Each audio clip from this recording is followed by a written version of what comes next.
Testing 1 2 3. Testing 1 2 3.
Testing 1 2 3. Testing 3 2 1.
fall over in that chair. I just said, Exactly. Wait. How come they got the nice cushy chairs on that side? Important people. I know, and that's why I was like, wait a minute. This is, I know what you mean. Depends on how you vote. Okay.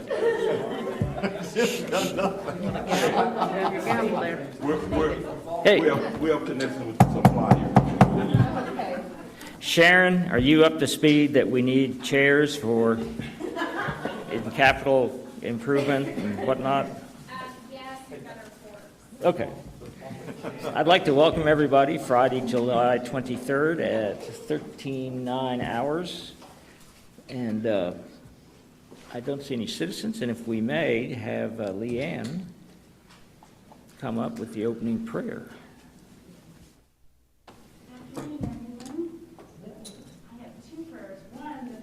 Just gave me for any Ted Lasso fans. It's season 2 coming on tonight, so Ted Lasso says believe, so that's the first of the 2 prayers, so let's all believe. And the second prayer, will you pray with me? We gathered together this afternoon, continuing the faithful work of stewardship. We ask that we continue to be purposeful about each of our responsibilities, aligned with one another, and clear about decisions that are being made. Keep us focused on our mission to transform healthcare delivery for all the communities we serve. And keep us grateful for the privilege of being in this place and this time of true transformation. All this we pray in your holy name. Amen. Amen. Please join me in the pledge. Pledge allegiance to the flag Of the United States of America, and to the republic for which it stands, one nation, under God, indivisible, with liberty and justice for all. Got it. Thank you. Thank you. Okay.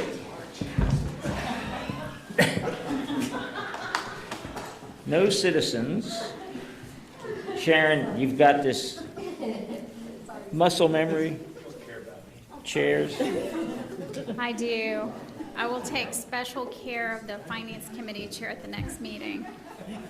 Okay, Steve, you have some opening comments, I believe. Thank you, Mr. Chairman, and welcome everyone to our day 2 of our workshop. And this is a workshop, and I want to kind of stress that.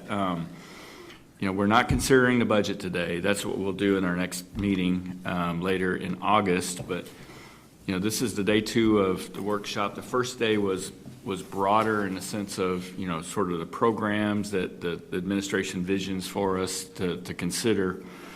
And today we're going to talk about, just to kind of level set expectations, we're going to talk about the money that's coming through the door, and some that's going out the back door. As my dad used to say, what's coming in the front door, the front door needs to be bigger than the back door. But so we're going to talk about funding. We're going to talk about supplemental funding, talk about the COVID dollars, what can we do with those and what has to go back. We're going to talk about property tax. We're going to talk about, I have the list right here. We're going to talk about a lot about volumes, and a lot of this is projections, right? Some of it's based on the best guidance we could possibly have from the federal government on the supplementals, and when you say guidance from the feds, keep that in caution when you say that. But and then property tax, our volumes, those kinds of projections, those are kind of giving us the parameters by which we'll define the budget that we'll consider in August. And one area that I'm really interested in is Roy's overview of rev cycle. I know that's kind of a nerdy thing, but it really is so critical in how we deal with, with some of our contracts and how we deal with collections and things like that. So I'm really interested in that. And so I just kind of wanted to level set those expectations in the sense that we're starting to see numbers now. They're not the final numbers. They're projections. They're what we're anticipating. But we're not considering the budget today. We're not taking any votes. And we all have our own tolerance level in terms of how much data we can absorb or we want to absorb before we make decisions. And so I would encourage you, as we get closer to the budget consideration in August, is we're doing sort of what we're all comfortable with here. but make sure you reach out to Sharon and her team if you have more in-depth discussions, because the last thing I think any of us want is, you mean I have to vote today on a budget and I've not really had a chance to, review it. And I think everybody here wants to say, DT, if you need to spend 20 hours on it, somebody's going to spend 20 hours with you going over it. Or, Zim, if you need 20 minutes, we'll spend 20 minutes with you. So, everyone should get to their own level of comfort before we vote on this. But again, today is just working towards that goal of a budget consideration in August. So. A couple comments, Mr. Chair, that I would give, and thank you, Mr. Montgomery. I will tell you to back up and fortify what Steve said. Today is really sort of another level beyond where we were last week, but today is really based on a lot of empirical data. It's what do we project the taxes coming in? It's what do we project, not only what we project may be happening with supplemental funding, but there's also some comments in here about what one could expect to do. And what do you think? What do we think about a commercial payer mix in regards to what we're doing? What do we think about doing an audit looking at our managed care programs and our managed care contracts, which DT and Dorothy have been champions for a good number of years to try to figure out how we deal with our managed care contracts. Rory coming on board as our rev cycle has added a lot of dimension to the team, and I think Rory has some good ideas and some good prospects for where we go in the future.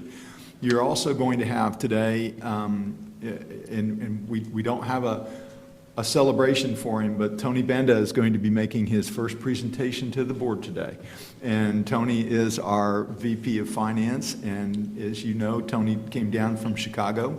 He's getting used to the Texas Rangers and what that baseball team is like. And it's helpful that Tony comes from Chicago and you come from the Chicago Cubs, who don't win many games, to come to the Texas Rangers. So it's a benefit to see teams that are really struggling out there, but we have a lot of support for them. So Tony is going to be presenting today, and I think that you all will appreciate Tony and his abilities to sort of give you an idea. So I think what you're going to see today is exactly what Steve said. You're going to see some empirical data, things that may or may not change, and then you're going to see some projections that in 3 months or 4 months from now, we may say, you know what, that didn't happen, or it didn't happen to the extent we thought it would, or we've gotten good information from the Biden administration that there's a different approach to how they want to handle the 1115 waiver, and what messages are they sending to the state of Texas, and what is the state of Texas going to do? The state of Texas is actively involved right now in negotiating with the federal government on the 1115 waiver, so we can avoid you're getting nothing out of the 1115 waiver. But we are going to see changes in DSRIP and different types of funding measures that we have. And so I think what you'll get is more of an education today into some of the things that might change, but some of the things that we know that are going to be happening. And that should help influence you as to what you do in the overall budget. When you look at if we are going to indeed see a 14% increase in self-pay patients, what are some of your alternatives? And maybe some of your alternatives as a board would be to direct staff at looking more aggressively at a commercial payer mix, or looking at what we do with patients that leave the ED and maybe go somewhere else. How do we retain those folks? And that's what we ask for you as a board, to give us those policy directions as we as staff maintain those. So, Mr. Chair, I think today will be a good day, and like I said, Sharon's going to divvy up some of her speaking responsibilities to Rory and Tony, and then we've asked Mr. Montgomery from his perspective to sort of give us some concluding remarks of how the day went and what we saw, because in all honesty, Steve has been through a lot of these budgets, and he's been chairman of our finance committee and done a good job at that as we try to figure out where we're going and where we're headed. So. Mr. Chair, if you don't mind, I'll turn it over to Sharon. And I will tell you, in all due respect to Sharon, there were a couple other slides that she wanted in here. And if you didn't get them, it's because I didn't put them in. So you might get a little frustrated. And there was a moment in time when Sharon got a little frustrated at me, because there were 5 or 6 slides that she was really dear to that are not in the packet, because we were a little bit slide heavy, in my opinion, so blame me if we've thinned it down a bit, but what we try to do is give you the vital information and what we think is helpful, but if you want anything in addition, we'll be happy to give that to you. And Steve, I do appreciate that you just randomly said DT wanted 20 more hours and Zim wanted 20 more minutes. Your time's almost over. DT's just kicking in. So we do appreciate it, and thank you. Exactly. So Sharon, it is all yours. Thank you, Mr. Chair, and thank you, Mr. Chair Montgomery. Yes, Reverend. I was just wondering, on the COVID funds, if, when you get to that, if you could help us understand, or me understand, though, the reasons we have to return some and the reason we don't have to return some. Absolutely. That'd be great. Don't you think it's kind of cool that the Reverend has a reverb on his microphone? It was more like a godlike voice that you had than. I was trying to stand back. I figured this must have been DT's mic. I'll see you guys next week. That was one of the slides that she wasn't allowed to put in. No, she did. We've got that one in. So, Sharon, it's all yours. So I hope today is going to be really useful. I do want it to be more conversational. We are kind of discussing the top side of our income statement today, and a lot of things we heard about last week and some other expense items we are going to cover more in detail on August 12th when we do ask for approval. But so right now, any comments that you have, we can make those changes. I think that from a budgetary standpoint, every year is unique. I've been in healthcare finance for, haven't calculated it, but at least 25 budgets, and every year is its own budget year. So we continue to change here at JPS. The pandemic is now integrated into our everyday work. We have changes from the state coming down with supplemental funding that Robert mentioned, and I'm going to cover those in more detail in a couple of slides here. And, one of the most important things that we're working on is a long-term facility plan. And those will have a few ripple effects this next year, but in the years to come, that's going to have some major impacts on our financials.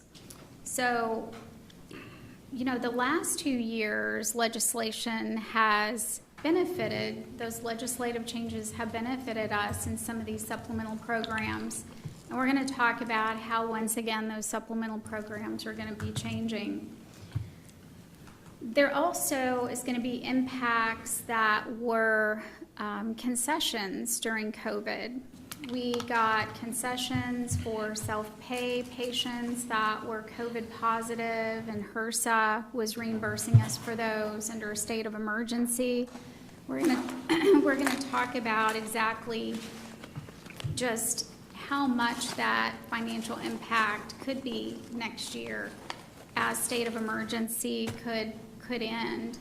And then when we look at volumes, we are facing capacity constraints in several areas, and that's going to be important for some of those longer term planning conversations. We're constrained in the emergency department. We're constrained with surgeries.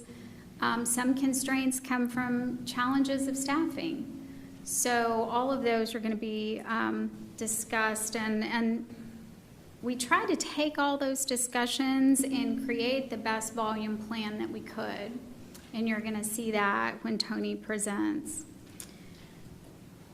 Part of what I want you to understand today with the top side is we are losing some dollars. For the last couple of years, we've had an operating margin in excess of $200 million. That has benefited us in a great way.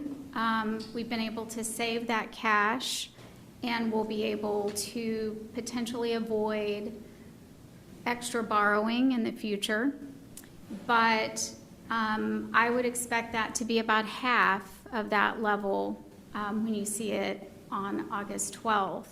Still a very healthy margin, but we'll talk a little bit about that as well. So my first subject is one of my personal favorites. Here's the agenda. Steve already kind of covered that with you. But supplemental funding. This comprises a really large part of our total dollars. We received last year $235 million. Now, this graph kind of mixes some of those programs that we receive per claim and also those that get paid semi-annually or annually. But this graph captures 100% of our supplemental funding. Two things you're going to notice: 2 of our programs are ending. We're losing some money on 2 other programs because of some special compensation on IGT requirements that the federal government has given us the last year or 2, and will net a little bit less when those are removed. And then we have 2 new proposed programs that HHSC at the state level is working through those details with CMS at the federal level, and we're awaiting approval on those 2 programs.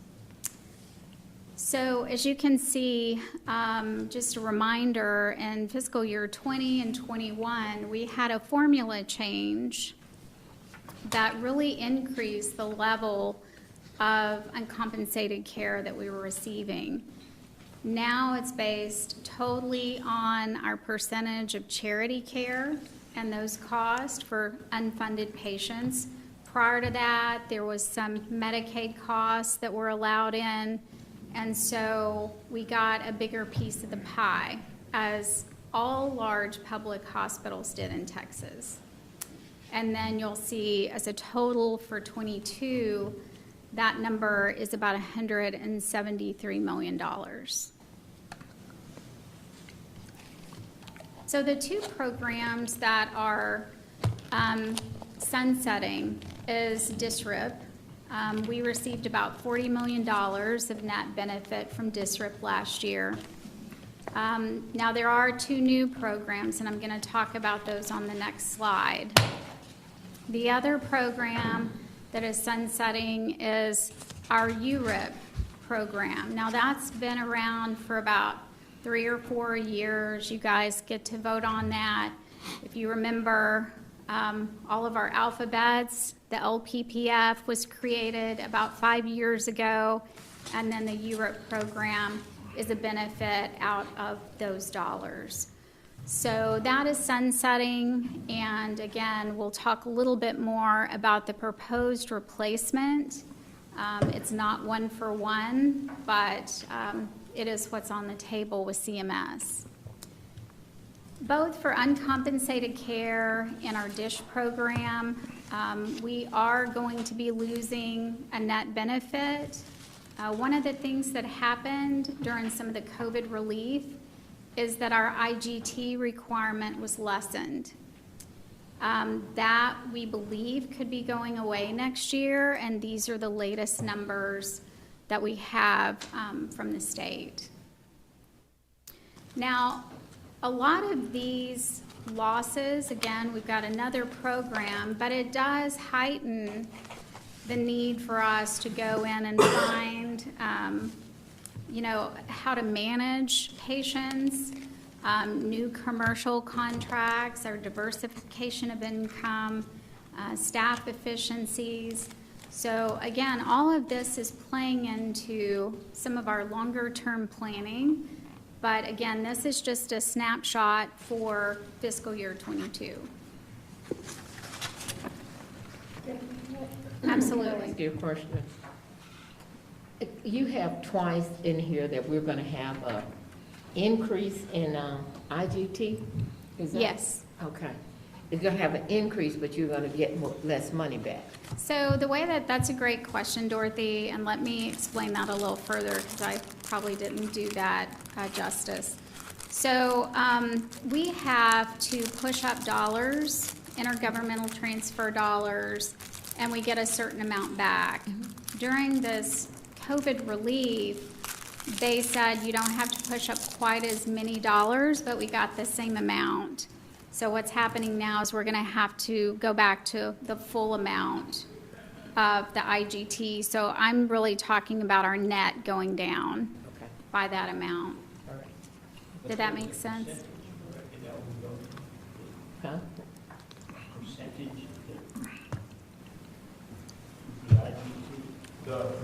Is you're talking about the last percentage that we would provide to the LPPF. And that's not our entire IGT package, it's a portion of it. And that was just that percentage. You bet. And I think to Sharon's point, the potential loss of supplemental funding, if you look at those management of connection patients, if you look at commercial contracting and diversification of income, those all go back to the comments you all made to us in our strategic plan. Every one of those are elements of the strategic plan that we should be looking at. And I think that the board and the staff are in a really good place for figuring out what are some of those new decisions we're going to have to make. What are some of the new things at looking at diversification of income streams?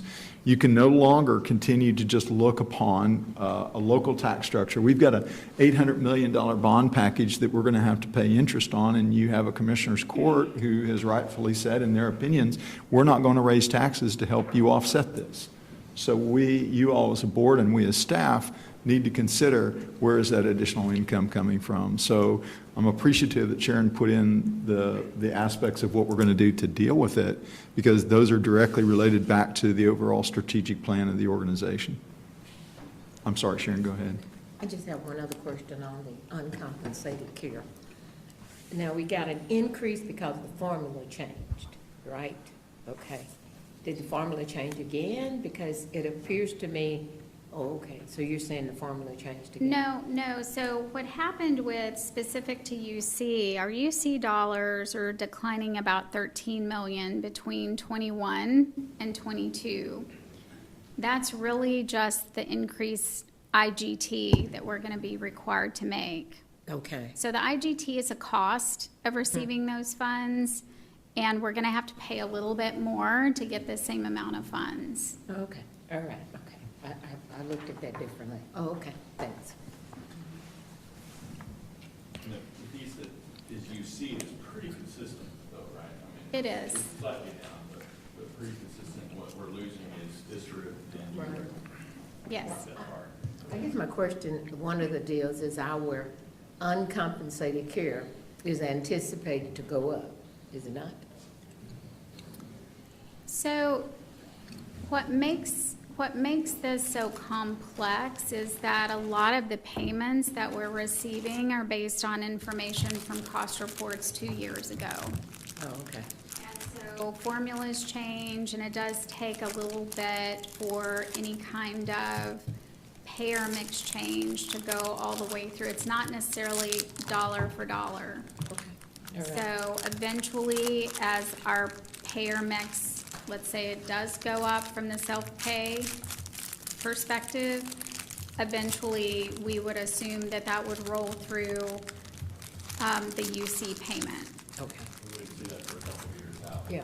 Correct. Okay. And it's also proportional. So you have a pie of UC dollars federally, and then we get our fair share based on the reporting. So our dollars in some circumstances could actually go up in charity, but we receive less because others went up more.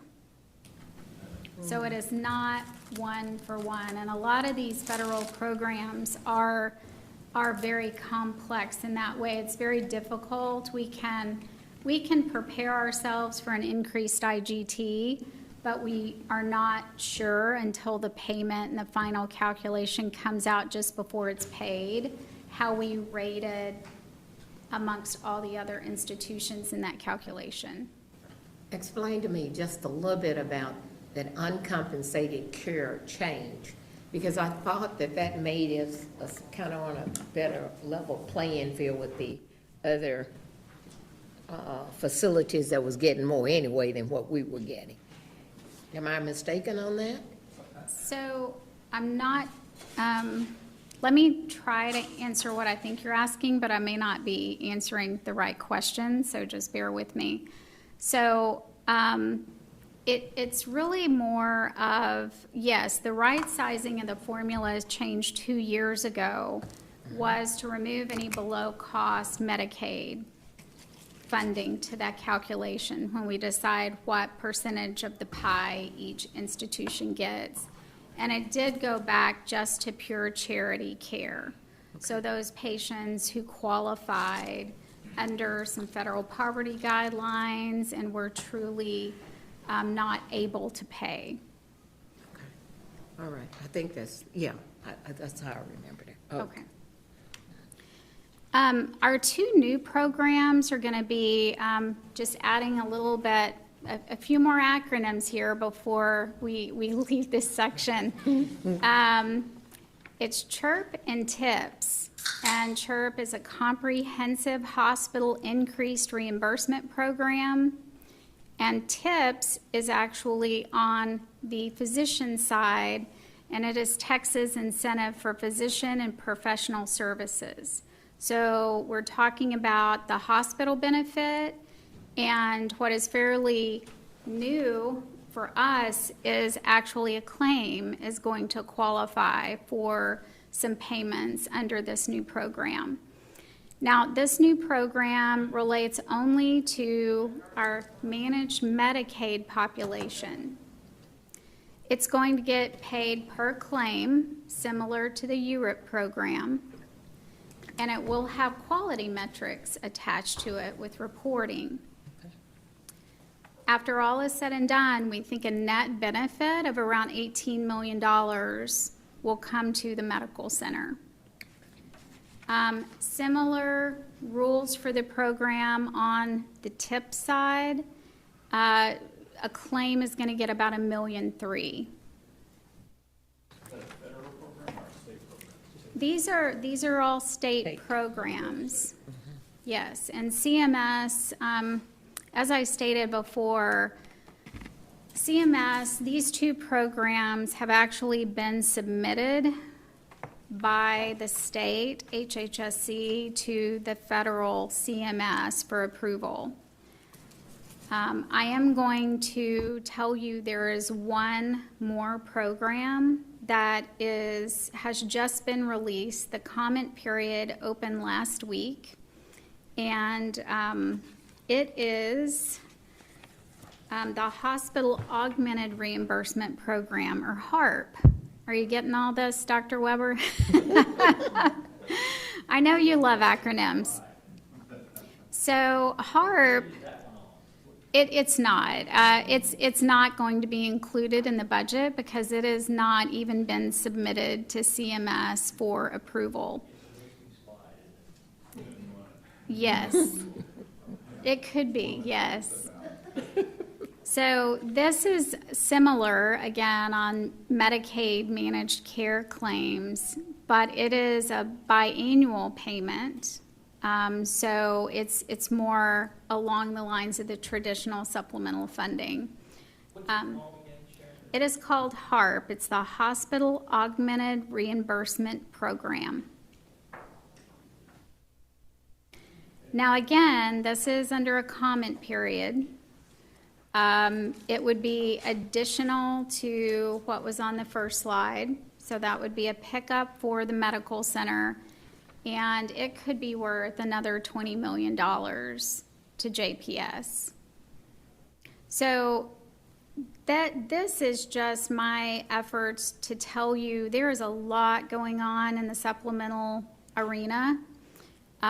There are some unknowns, and the state of Texas is working very hard to try to come up with new programs to backfill the DSRIP and URIP program. And obviously, that's the challenge, right? There's so many unknowns, and sometimes we There are. don't know until the check's getting ready to come. How do you plan around that, right? So what I'm going to propose is that we plan around what we know for budget 22, and if the other programs are approved, then that will be additional monies that were not expected, and that will keep us on track.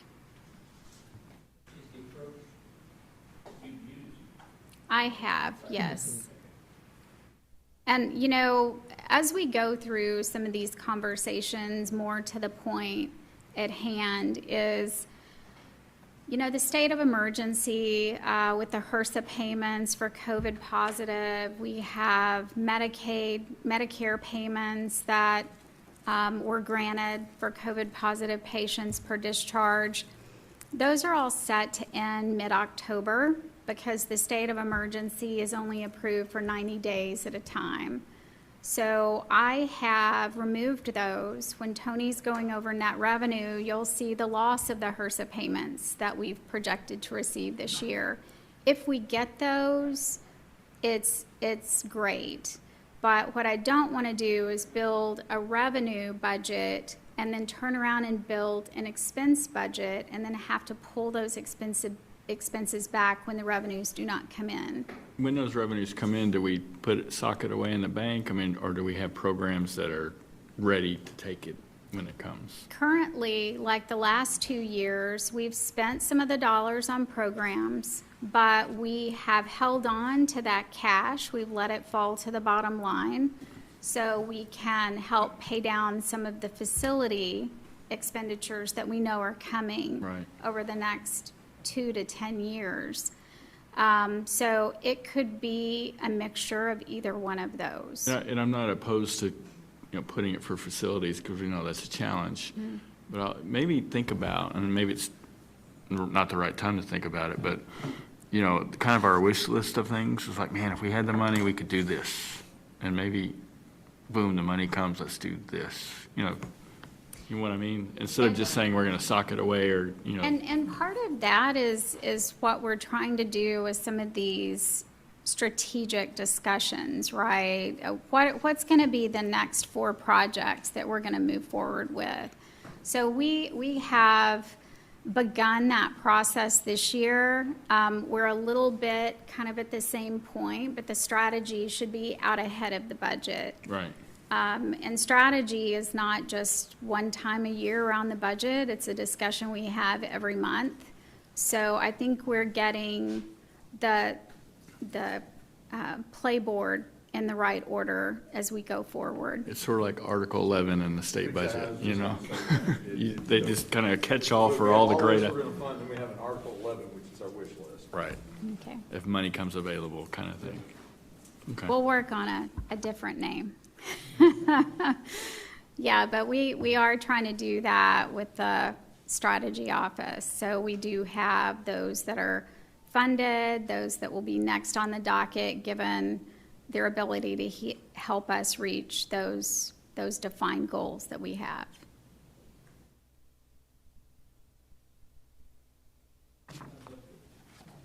Well, I think the staff is going to make recommendations, and the staff would say, based on the areas that we see, and that's going to be a lot. You're going to get input from your physicians, input from your staff, and then you would bring that wish list in essence to you all, and then you all would say, you know what, we really don't want to go in that direction. We want to go in this direction. So it would be a combination of both. And we would bring it to y'all after it was vetted by a huge amount in this organization. On the TIPS program. Sorry. On the TIPS program, is that to replace the MIPS, or is it to enhance MIPS and MACRA in addition? I didn't hear the question. So It's to replace MIPS program and MACRA, or is it, because it's a new setting, the new incentives or new requirement for submitting for quality measure? So we're not quite sure what the requirements on the quality measures are yet. So again, we may just be more on a reporting basis or baseline basis for this next year, but we're working through all those details now with the state, or I should say the state's working through all those details with CMS right now. I don't believe that this is a replacement for MIPS. This is actually more around the supplemental funding and the state of Texas. So, What I'm trying to look for is not what you guys doing, but are we prepared? Because these require a lot of work on the physician and the reporting side. So you guys can only report it, and I think the program will start September 1st, 2021. But I'm not sure, is it going for 2022, or is it look back to January 2021? And if we don't have it, we lose 8 months, and we have to go back and comb through.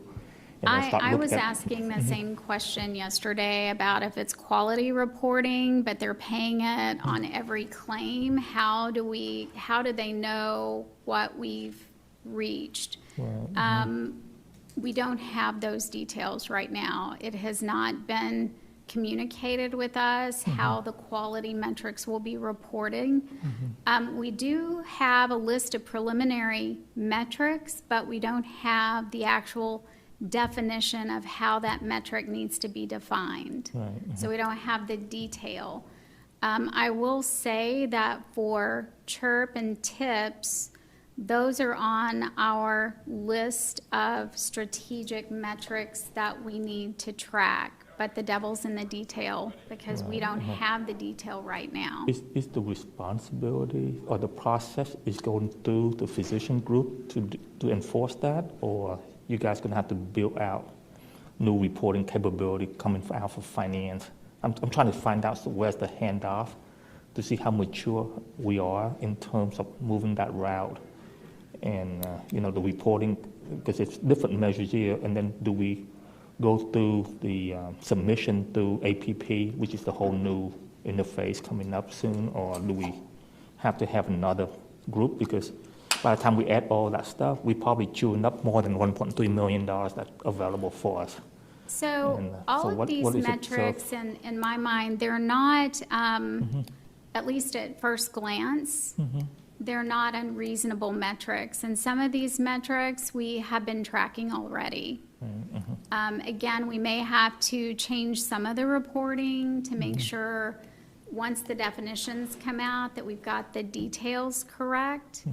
But the numbers, the estimates themselves are being calculated by HHSC at the state level.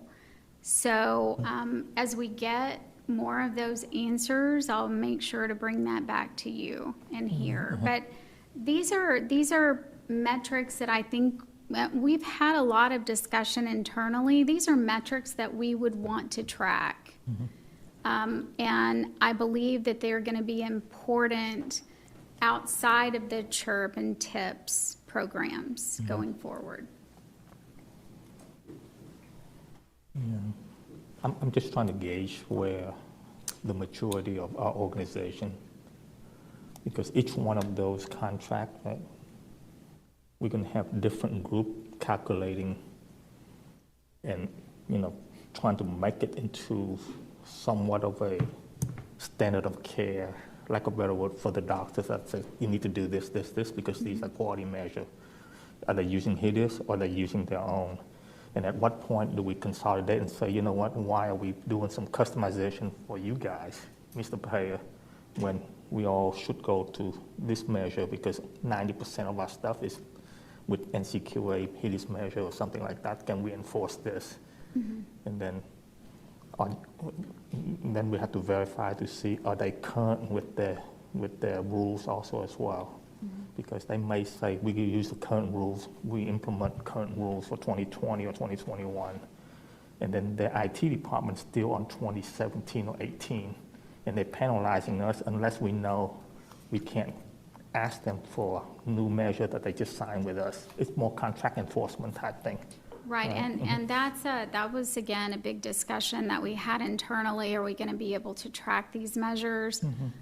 Once we get the defined metrics, there will be conversations, and if it is more expensive to track these measures than it's worth, then we will have to have more conversations, right?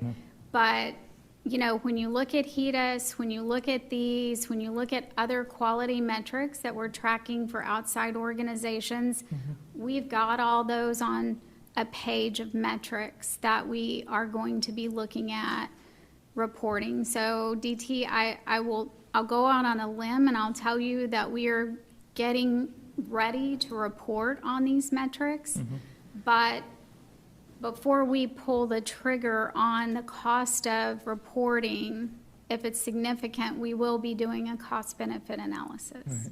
Because I know you guys tried very hard for the last 6-7 years to get the revenue cycle in sync.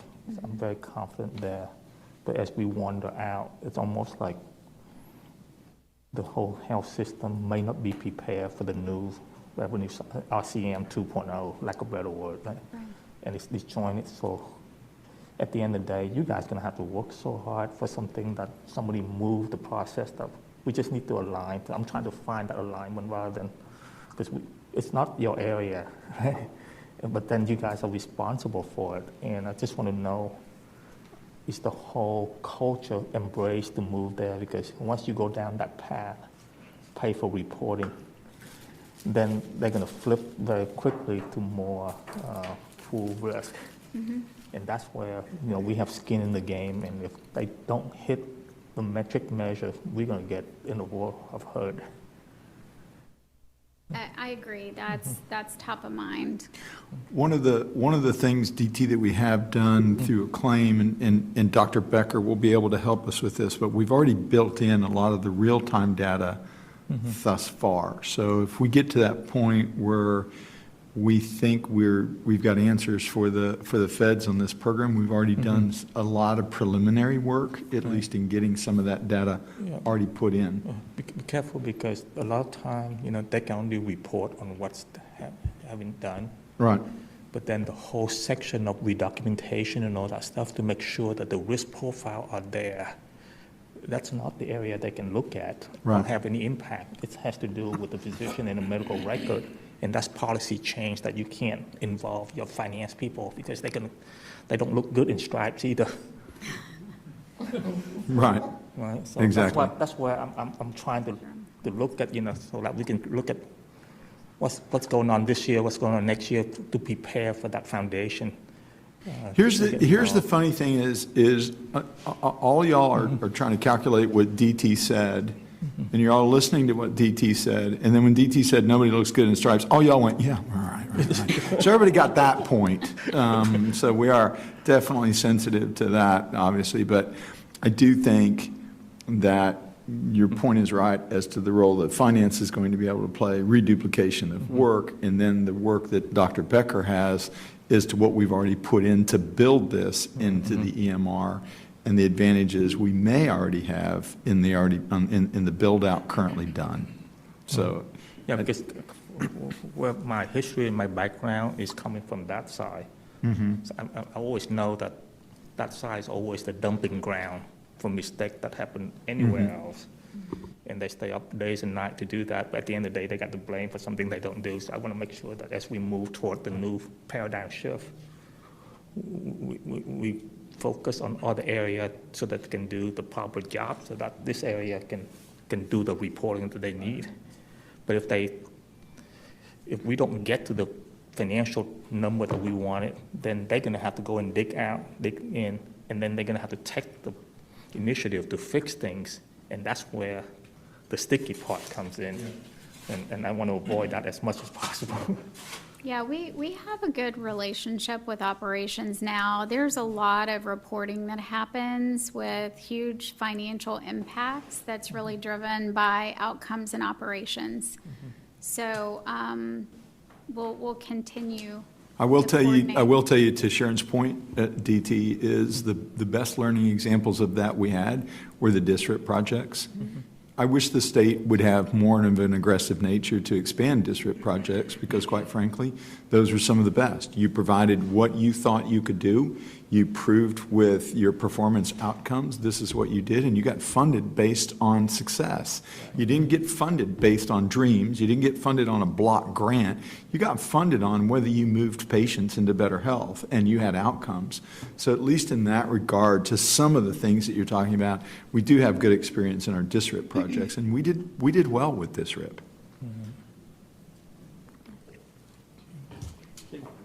If I may, are you saying that some of the potential quality metrics are too expensive? No. To do the cost of reporting, is that? No, I think part of, let me talk to what I might have said. DT was asking, have we really looked at the cost of putting this reporting in place, and is it going to cost you more than your 1.3 million benefit? I don't believe that's the case, but when we figure out exactly what the detailed calculations are, that will be part of the evaluation to make sure there is a cost benefit left. Yeah. I think I got it. It's moving the right direction, right? You're trying to detect and intervene, medically intervene at the proper time, and then route them to the right proper network specialist. And it's more like, revenue cycle to me is like you spent a lot of time in medical school and residency and everything else, and all the experience. You know what's good for the patient, and then you submit it, you did the procedure, and then somebody have to back the insurance for that money.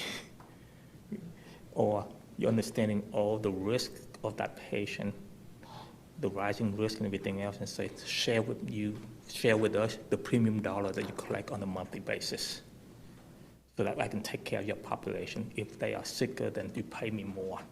And if they rise at a certain level, you pay me more. And then after that, then you need to know how many people you have in enrollment, so that you can also make a lot more money if you have certain enrollment that exceeds, so that you can bring your stop loss down and all that stuff. Isn't that at the heart of value-based? It is.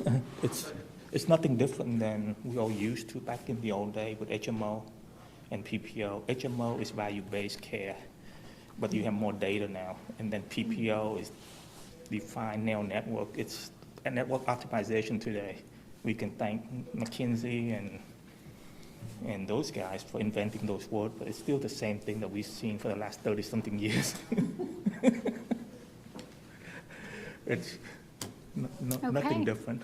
So I'm committing to you that we will give you information and education as these programs get developed. So next on the agenda, you're going to get to hear from Rory about RevCycle.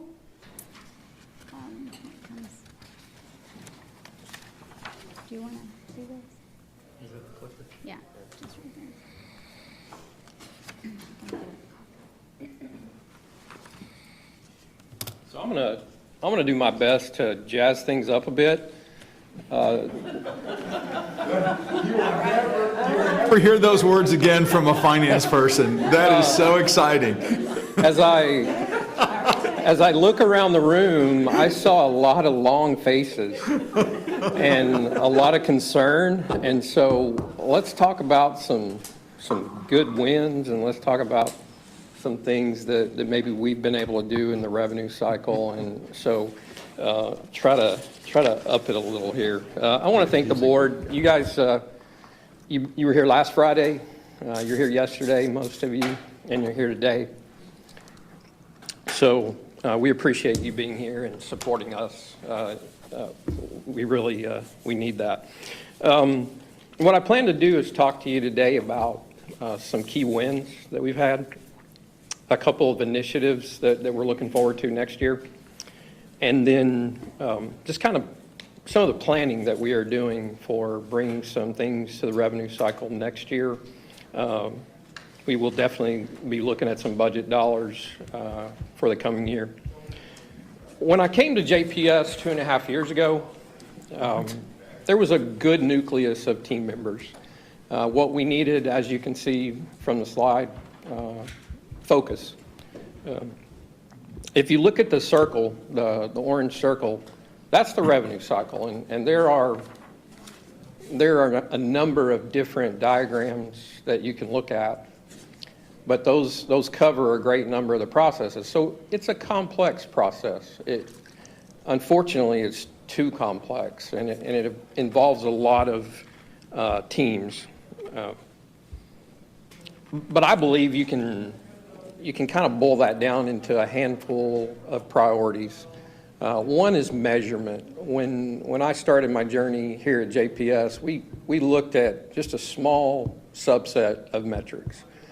And now we've been able to put a much greater focus on that, and we literally have been able to kind of dial into that. And the team has done a great job responding to the challenges. So we challenged them with some of those key measurements, and they've done a great job responding.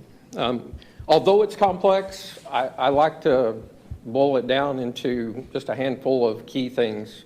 One would be bill it timely. Do we get the claim billed on time? Do we follow up timely?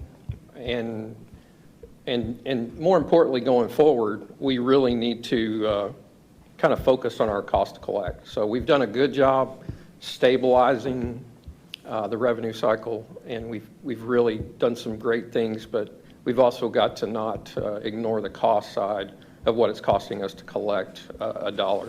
So as we move forward, next slide, we'll talk about some of those things, or I guess I've got the clicker, so there we go.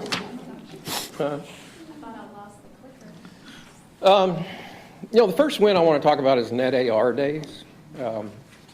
When you look at the baseline period from September of 2018, we were right at 57 days. And you can see the graph has steadily declined. Since 2018, it's declined roughly 15 days. So we did have a little bit of an artificial low at 9/30 of 20. Really, those were a couple of months where our revenues really increased.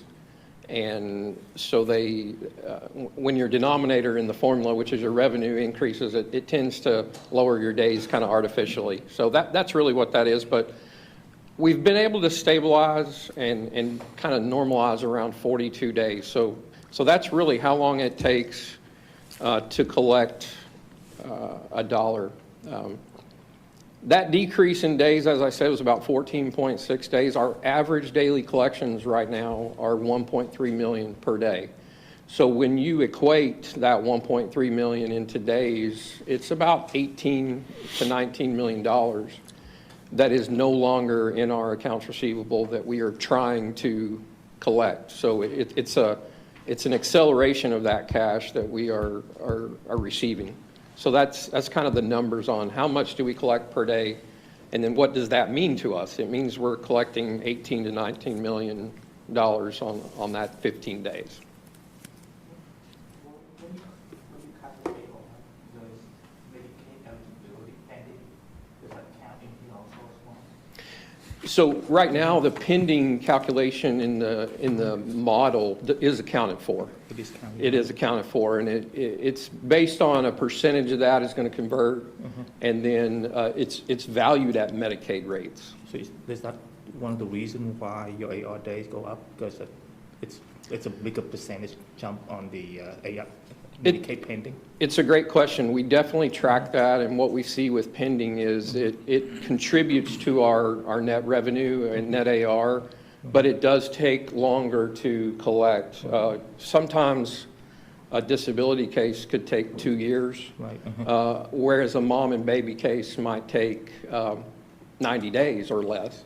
So it depends on the type of case, but it does tend to drive your AR up, and it takes a while to catch up with that. So we do see that. Okay, because I saw it coming up, and I just want to make sure that it's the economy that's driving some of that challenge that for the Medicaid pending and all that stuff. We have seen an uptick in the number of patients that have been qualifying for Medicaid, and we've seen our processes, I wouldn't say stressed to the point where we can't manage it, but definitely it's taken more resources to manage that pending population.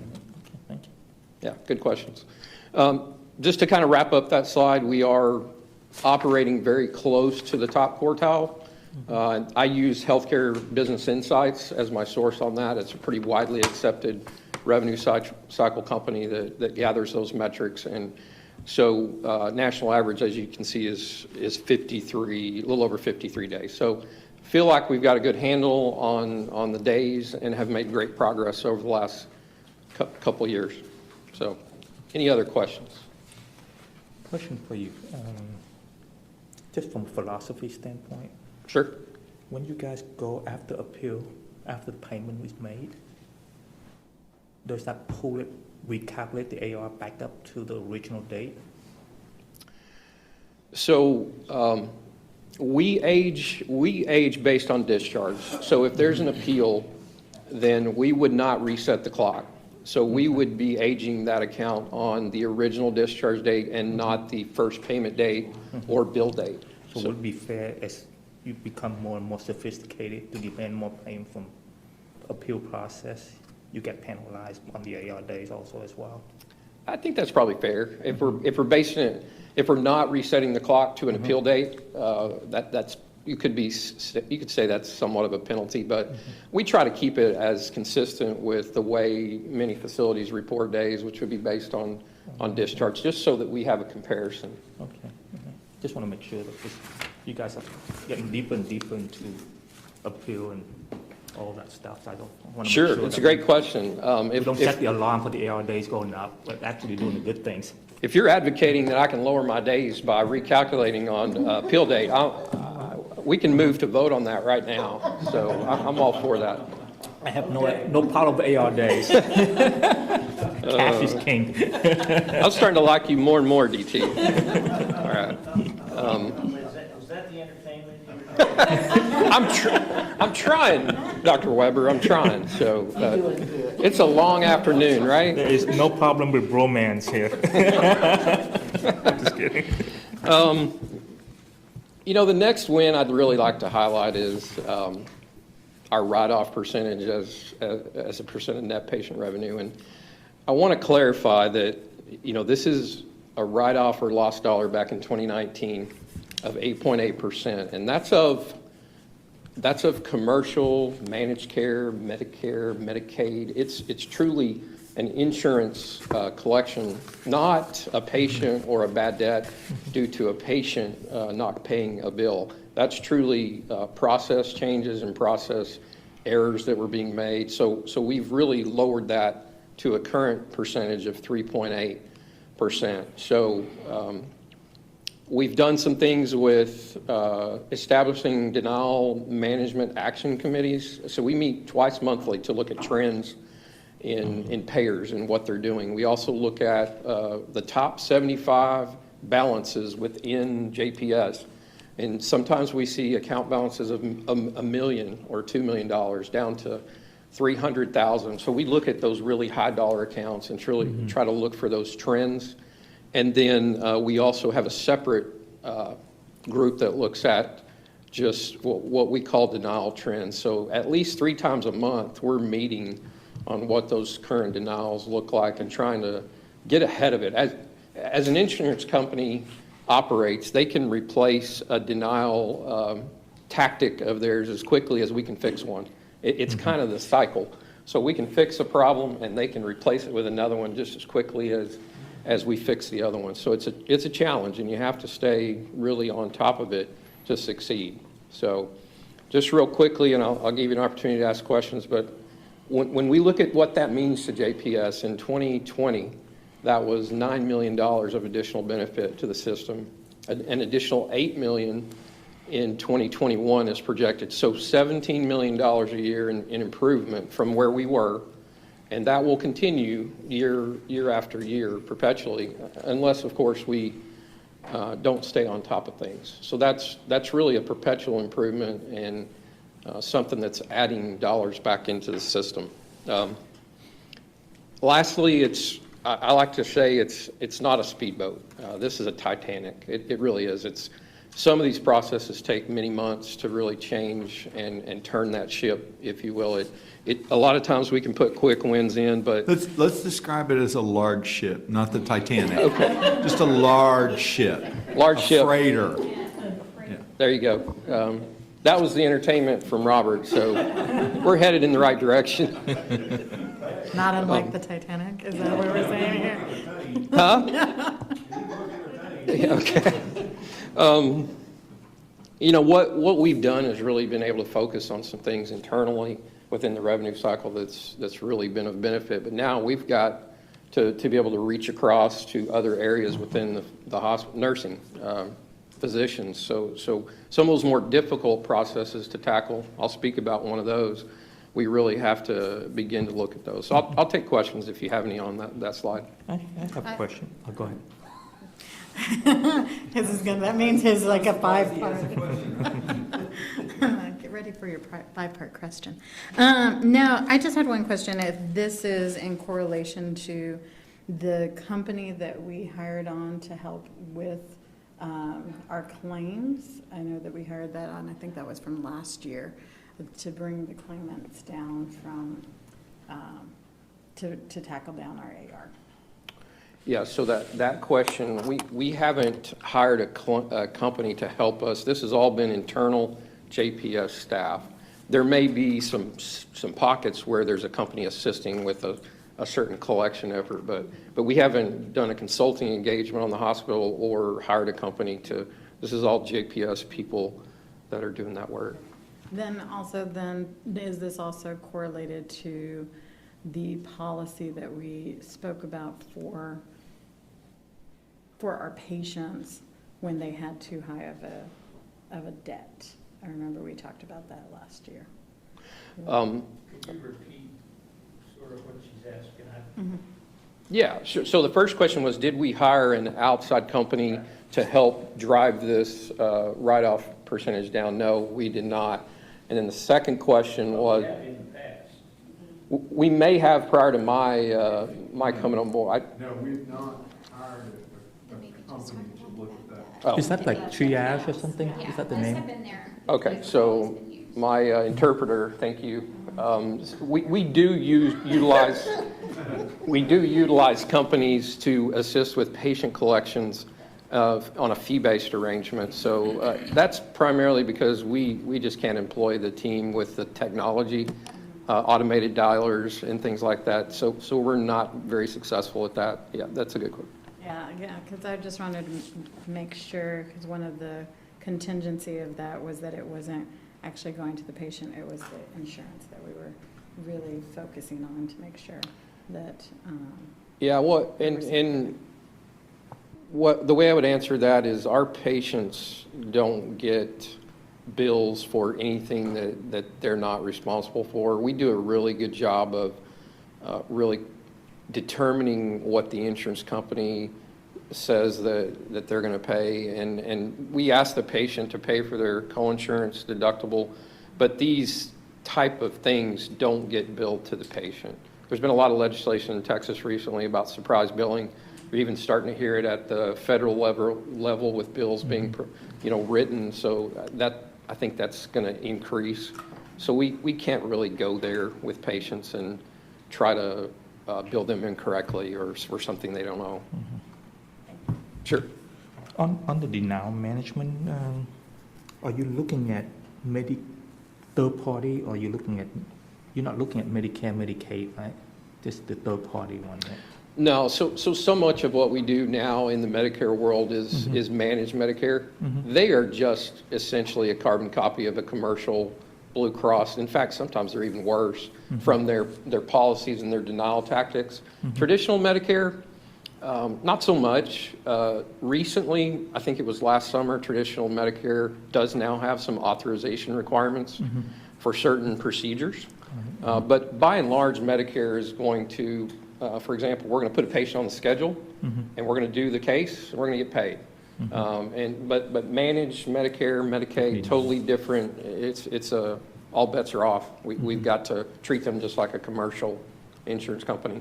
Right. And I'm assuming you guys still looked at underpayment and overpayment also as well as part of the, Yeah, so underpayments and overpayments, back when I joined JPS, we did one thing, which was recruit and hire a payment variance analyst position to kind of manage that team. And then also every couple of years, we're engaging with a company, it's currently called CloudMed, used to be the old Triage. And they come behind us and look at everything that we may have potentially missed. And that's, I think the misses that JPS has seen is, I want to say around $500,000 total. So it's a pretty small number when you look at our total net revenue. So it's a very small fraction, but we don't leave that on the table. We let them come in and kind of see if we're collecting. when you talk about the SB 1220 or whatever, the no surprise billing, do you guys have the right resource in place to be able to do that? And We do. We do actually review those variances, and the team is able to make sure that any variance we can determine. You have things up front to determine the potential 40% that fall under that Texas law versus, because it's only maybe about 40% of that fall under the Texas no surprise billing, right? The insurance themselves. Yeah, if you're talking about maybe a fully funded group or a self-funded group, that's a little trickier to identify those fully. That's why I ask. Yeah, it is. We have to be diligent about looking at insurance cards and really determining. A lot of your insurance cards now have a TDI stamp on them. Okay. And that TDI stamp is kind of the trigger that says which one direction. So do you have the process in place to submit? And it's almost like a law firm, right? You have things that you file that goes to a docket, time sensitive, and then the understanding of arbitration to file a complaint with TDI, and then which one do you escalate that up so that you can compare that with the Fair Health or some other data to see are they paying us fairly to determine the price, because I know we're not doing any anesthesiologist billing at all. So I'm just going to use that as an example. Medicare rate is like $26 up to $32 per unit. Right? Yeah, the way I would, sorry, go ahead. Insurance, when you trying to lowball and say, okay, it's 38. If somebody look at it and said, Fair Health said 32, they pay me 38, I'm good. I've seen and I'm watching people getting 150 to 180 per unit. Yeah. I know exactly what you're saying. We used to call it in the old days reasonable and customary. That's nothing usual and customary. Usual and customary. You can understand what he's saying. Can you teach the rest of us? If we have enough time, we can make it happen, Dr. Weber. This is where the 20 hours. It's kind of like, I guess, Dr. Weber, it's kind of like two nerds in a room. No offense, DT, but I'm a computer science guy, so hear that all the time. This is the type of entertainment. All right, so We're trying to find money to buy the chair for. there you go. For Steve, a finance chair. I'll go to some other improvements. We've established a revenue integrity team over the last couple of years and invested in a year and a half, really. What that means is, are we charging for what we are doing? So there's a lot of procedures that done potentially at bedside, or are we charging for every radiology exam that we do? And so we've been able to build a reconciliation process where we rotate through departments and actually sit down with them and make sure they have that reconciliation process in place. And that looks like, okay, I did 23 widgets yesterday. Did I charge for 23 yesterday? It's not a complex process, but it takes diligence to make sure that we are capturing all the revenue. So that's a pretty small team, but very, very instrumental in some of the things we've been able to do. Case mix, I want to touch on, we talk about case mix a lot, and so it's somewhat of it can be hard to understand, but really it's a kind of a point system for the severity of the patient, really, if you want to put it that way. And so a 0.01 increase in case mix to JPS means about $1.1 million. So that small little fraction could translate into $1 million. And so we looked at some ways to improve that about 2 years ago. We actually did a small engagement around case mix, and we've actually improved case mix just on the medical patients from 2020 from 1.30 to 1.34. So that's 0.04, which is 4 million, about 4 to 6 million. And so we took all the COVID patients out of that. So that's minus all, we normalized the data for the COVID patients. And so that's just pure, you've got a clinical documentation improvement team that's working closely querying physicians. We have a physician query response rate that is absolutely probably the best in the nation. Our physicians are really engaged and do a great job responding to those queries. And we also do some targeted second level reviews on certain DRGs that are problematic. So we've seen some really good improvement in case mix aside from just COVID patients increasing. I mean, with that being said about case mix, it's one of the things that I think we need to look at as we're looking at budget, what that case mix looks like, and also budgeting towards communications and marketing, because those small things can have bigger impact on the hospital of where and what patients are coming in. And so we really want to look at what that could do for us.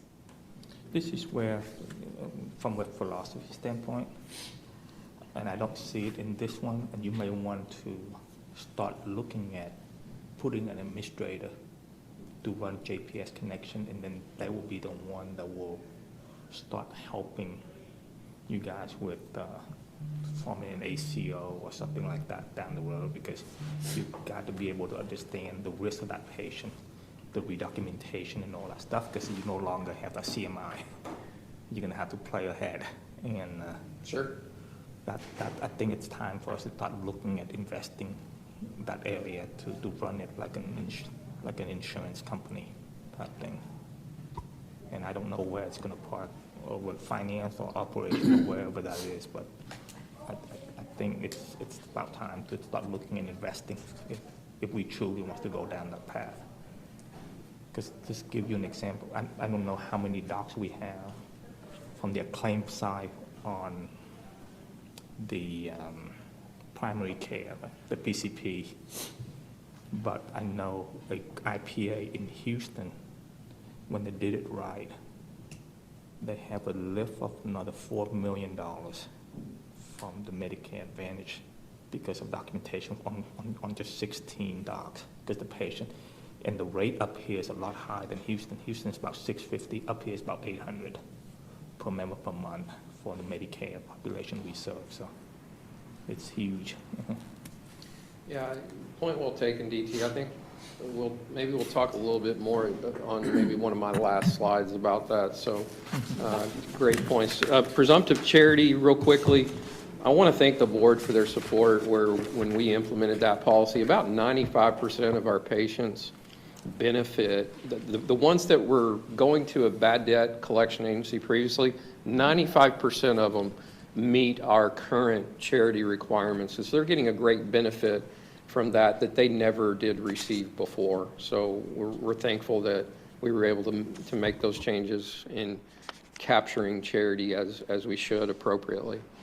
Yeah. And lastly, the VA contract with our veterans was a great win for JPS. We're still kind of getting our heads around how that's maybe enhanced the number of patients we see for veterans, those visits, but we know it's been good for a lot of those people that need that care at JPS. Okay, try to move along here to... Let me ask you a couple of questions. Sure. Real quick. I want to go back on the top of the sheet when you talk about the establishment of revenue integrity team. Yes. So did you see a plus impact when you did that? You know, so I would say we were doing a good job. We probably saw somewhere around a 2% in certain areas, a 2% lift. So certainly we look at that from the standpoint of every dollar counts. We do have certain contracts that still pay us on charges.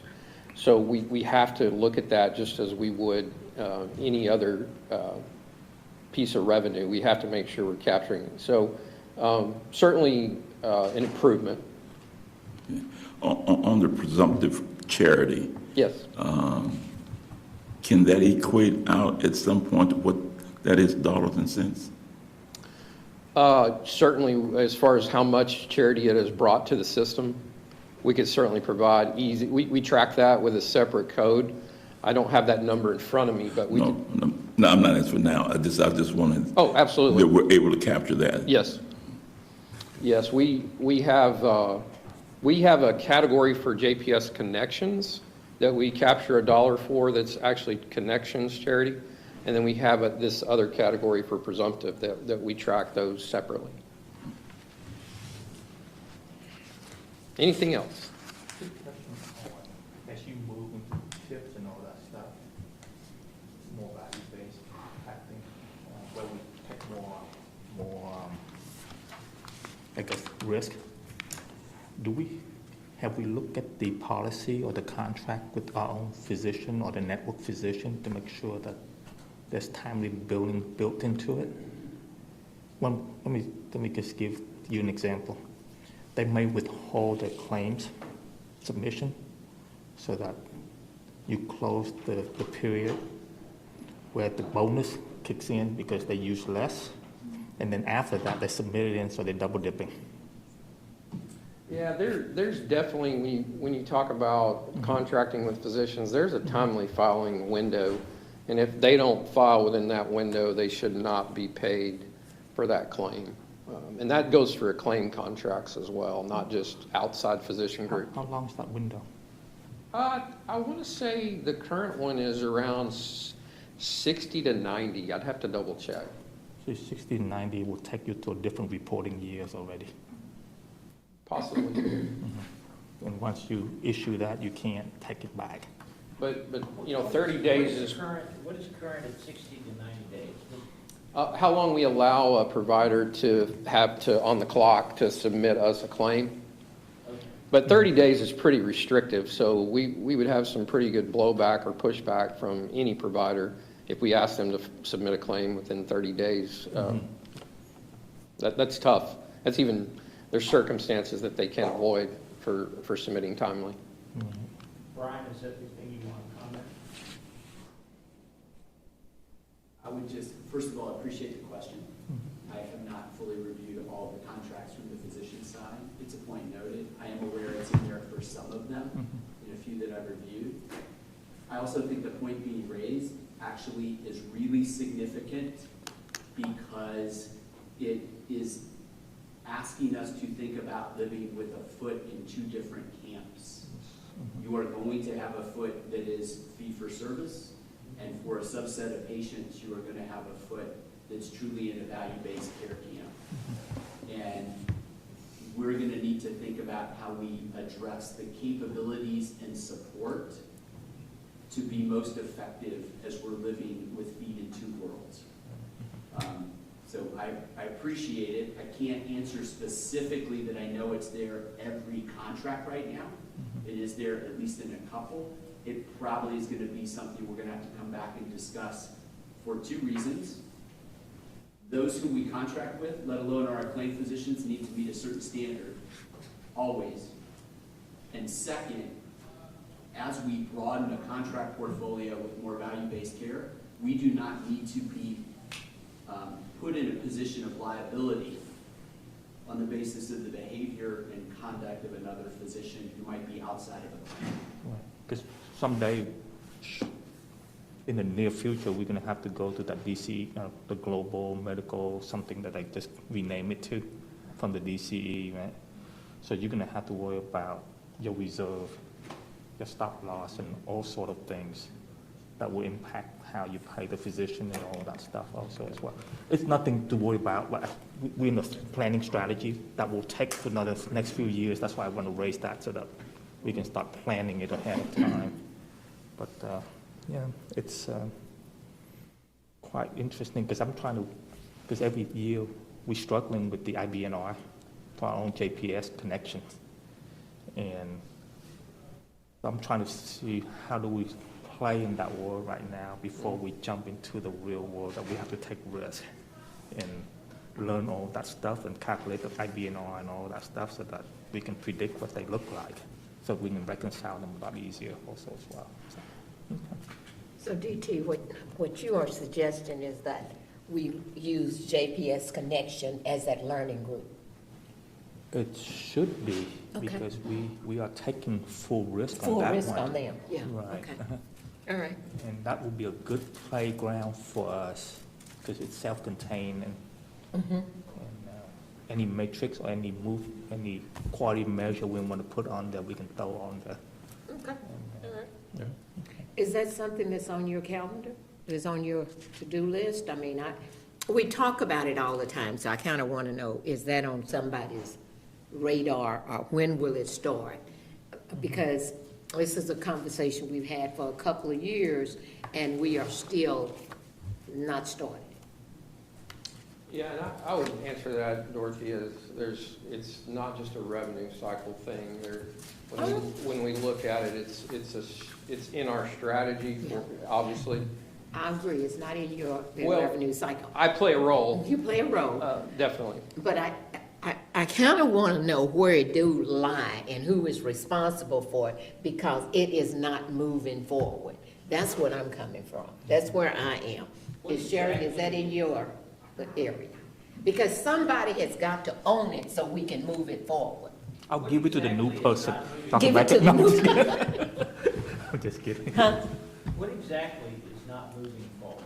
The JPS connection, managing it, looking at the utilization, identifying costs, looking at them just like we are the insurance company for JPS connection, and have that information coming forward, looking at it, defining it, and it fits right into the stuff that we're doing. And all I'm saying is we've talked about it a lot, and so now we need to know what department own it, so that we can say, okay, it's not revenue, they work a part of it. But right now, it's just, it ain't mine. So I just kind of want Robert, Sharon, somebody to say, where will it be housed? I mean, I'll give it to Steve. Now you've gone too far. Your preliminary questions were fine, but when you turned it over to Steve, I think, Dorothy, you've raised the point before, and I think we as a team, I think Karen and I need to sit and think, where is that housed? Because, and to DT's comment earlier, and Amanda, I'll go back to your point. The reason that we have these budget retreats is so that when the budget comes up, you say, I want to suggest in this budget that we have increased spending in communication in this area, and that's what you should do as a board member. We as staff are going to bring you recommendations, and you say, I think you've fallen short. I want a 2% increase in this. So we'll rob Peter to pay Paul to make it work, but that's your voice. To DT's point, there should be an administrator over the connection program who's watching that. So you got a portion of this that could be a claim, you got a portion of it that's finance, you have a small portion of it that's revenue, and I totally agree with you, it's got to have a quarterback. And the fault is, if it doesn't have a quarterback, it gets to be a can kicked on down the road. And this, in all honesty, has been an organization for the past 5 years, say it myself, that has not addressed what we need to in connection. And I think it is definitely time. I think, to your point, DT, we've matured a lot, and now it's time. I think if we had tried to do this 4 years ago, we would have failed. But now, I don't think we can come to you next year and say, you know what, we're kind of looking at that. Because 2 years ago. Yeah. Now I think it is time. Yeah, because a few years ago, we had to get the systems in place so we'd be able to collect the data. And that's been done, that was a cost accounting system. So I'm hoping, Mendenhall came and said, we done pulled all this together, so now we have it all. So we should be ready for that step. But I just know that it isn't anyone that I can turn to except Steve, because I've been, And I think Sharon has worked on that, and I think bringing Rory on board, and I think bringing Tony on board, but I do agree, I think it's time that this board know that we have a definitive direction, and this is what our performance standards are. I think bringing Brian on board is going to be hugely helpful from the piece we've been missing from McLean as well. Yeah, plus, I think that one of the things that we need to not let get by us, that we put together some strategic goals, and somewhere we need to take a look at how that fits with our strategic goals. Yes, sir. Yes, sir. What I'm trying to get to is what's short-term and long-term based on what you guys presented, so I can see, okay, probability we may not hit the tip, but that's for laying out the groundwork for next year, and then the following year, and then so I can see what it is, because we all know nobody's going to ever hit the budget. So we just want to make sure that we value it correctly before we go to the next step. So some of my question more out years to see, because we never have a strategy where we say, what are we going to do 2-3 years from now? We don't see multiple years like we see in normal, regular companies. So that's I'm trying to assemble that together in my mind. But we come a long way. I think great timing, this budget workshop or retreat. We're fixing to be organizationally entering the goal-setting phase, that from an executive level all the way down to kind of the manager level. So this is a perfect opportunity for us to kind of figure out organizationally with respect to value-based care, population health, what are those goals going to be? And I know those are on the radar. So, could you help me when you have that screen there, the DNFC? What do you use it in here versus DMFB? So yeah, sure. I'll jump into this slide gladly. DNFC is what we refer to as not coded. Yeah. Some people refer to it as days revenue not coded. But then DNFB would be not billed. So the opportunity. Which one go first? Huh? Which one go first? Which one go second? Well, they kind of run together. Because if you can't code to me, you can't bill, so it's still part of it. So Right. Do I include that as the back end of it, or do I include it in the, when I see that is the 1.8 or whatever that is, the NFC, is that included into your DMFB, or is it outside? No, it's included. Great question. Yes, sir. Yes, sir. It's included. But what we want to highlight here is that DNFC for you guys that are getting killed by acronyms today. It's again, how long does it take to code it? We're doing exceptional at 1.4 days, below the top quartile, and then the national average, of course, 3.4. It takes us a little longer at 4.4 to actually get the bill, and don't use the word mail anymore, but get the bill out the door. And so we have an opportunity to close that gap of about a day. If we were to get to DNFB or not billed of 3.3, we could shrink that by about a day. And so that's where our opportunity at JPS lies. We've got some things we can do with our bill hold, which is how long we let an account sit for charges to come in. And then we've got some things we can do with Epic, streamlining workflows in Epic. That's the part that I'm kind of confused. Why do you even track that unless you want to use that to measure the people that coded, or the outsourcer that coded those? Because the 4 days to limit the late charges so you don't have to go back and rebill. So it doesn't, for me, that DMFC is kind of confusing, because even if you can get it done fast, you still want to wait till 4 days before you drop that bill so you can stop the late charges, right? Yeah, and I like to look at them together, because if I can work them in tandem, if I can get my DNFC down lower, I could lower the bill hold days as long as I'm not creating a late charge problem. So I look at them together. Yeah, good questions. Let's get to a couple of initiatives. Many of the board have sat through finance committees recently, and the topic of our observation rate continues to come up. And what that observation rate would be is, of a medical patient or an acute care patient, how many of them go inpatient and how many of them go observation? And ours has steadily crept up over the last year or so. we've seen that proportion of observation cases grow. And so there would indicate that there's something there to address. And so what we would like to do next year is really do a consolidated effort of utilization review, our internal physician advisor resources at JPS, and of course revenue cycle, and take a look at reversing that trend. So we've already had a consulting group look at our data and have validated that that opportunity does exist. So you got a question, DT? I have a question. I can't remember the name, but Sound just create a new place where they move patients through. Is that the critical decision unit? Yeah, is that? I believe it's referred to as a CDU. CDU is 100% OBS, if we're on the same page. It's a clinical decision unit. Yes. So that's the hospital is responsible. Is that more like a transition of care, or? That's where those patients are going, that they're solid observation patients. So that unit is designed to be 100% observation.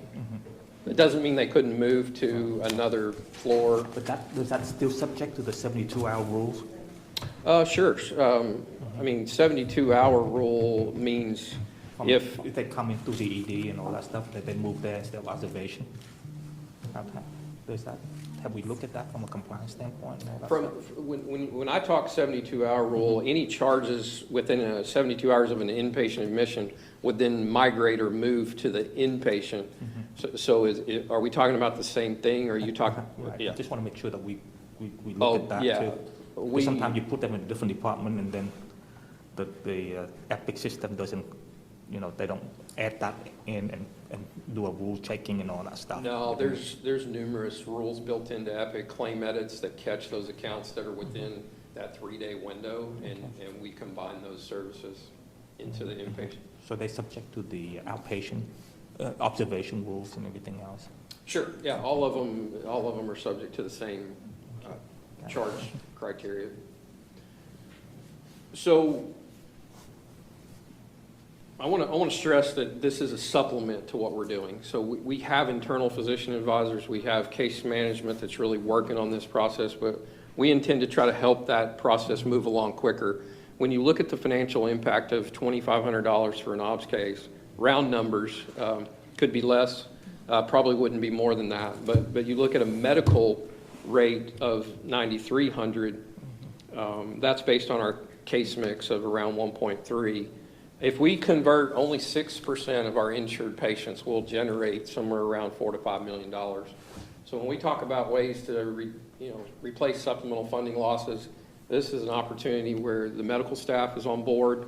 We've got some real traction already moving in that direction. We just probably need a little infusion of some consulting and expertise to kind of help us get there quicker. So that's one of our $4 to $5 million initiatives for next year. Is that just strictly the not billable, but the collection part, or does that also increase our expense to the sounds to manage that? Right. Is there any expenses associated with that? We shouldn't have a per claim expense increase on a physician review or anything. This would be kind of upfront cost. That would be a one-time cost, and then we would begin to convert those patients into an inpatient status through the education and training that we're getting from this group. Oh, I see. Okay. So nothing changed from the expense side of it? Front-loaded costs to get us going, and then nothing, no additional cost for a physician advisor. Right. Okay, got it. Yeah. One thing to note as an industry, we've probably seen, the industry has probably shifted to a much more conservative,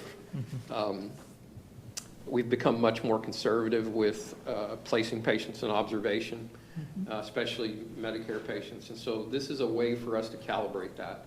We need to get back to what is right. And I think JPS has been conservative, and many other hospitals have as well. So this is an opportunity to kind of right that ship. And you've also there got layers of review. It's not just one. You've got case management, you've got physician involvement. Because of not only the scrutiny, but there was so much complexity to the variety of rules that we had in ops. It was confusing to everybody. So we here have not in a bad way, but layered a lot of review onto that from the initial observation to physicians on down. Yeah, we're not unlike other hospitals. We've kind of been in the same boat. But yeah, you're right. It's been very confusing. We've been in different places at different times, and we're trying to get to, let's really figure this out so that we can be sure about what we're looking at. All right, so the other initiative we really want to look at for next year is automation. And revenue cycle costs increase every year. You have additional labor costs. When you look at the top ranking, a top-down analysis of FTEs in the organization, you've got nursing at the top, you've got community health, and it kind of goes, revenue cycle's right there about number 7. So we're in the top 10 as far as number of FTEs. So it's an expensive undertaking. So for us to look at ways that we can automate, Are you looking at RPA, robotic processing automation here? Or? Yeah, so I'm not going to fall into a debate with DT about RPA and automation, because I would lose that debate, but you're exactly right. Okay. We're going to look for the most appropriate method for automation. So it could be RPA, it could be machine learning, it could be neural networks, but we know it's something we need to begin to look at, because we are operating in a revenue cycle that is manual. And so there's a lot of those task-based or oriented processes that can be automated. My personal hope is you put the right QA person in place before you automate those. Because once you miss that, put the right QA person, quality assurance person, because you're going to be missing that steps, and if it's done wrong by the vendor, you will never know what happened downstream, and it can affect your compliance and all that stuff also as well. So let me interpret what he said. You don't automate a bad process. If you have a bad process, you want That's a better way of putting it. You want to fix it. You want to fix it before you automate it, because it does you no good to automate a currently bad process. You really want to fix it before you do that. So.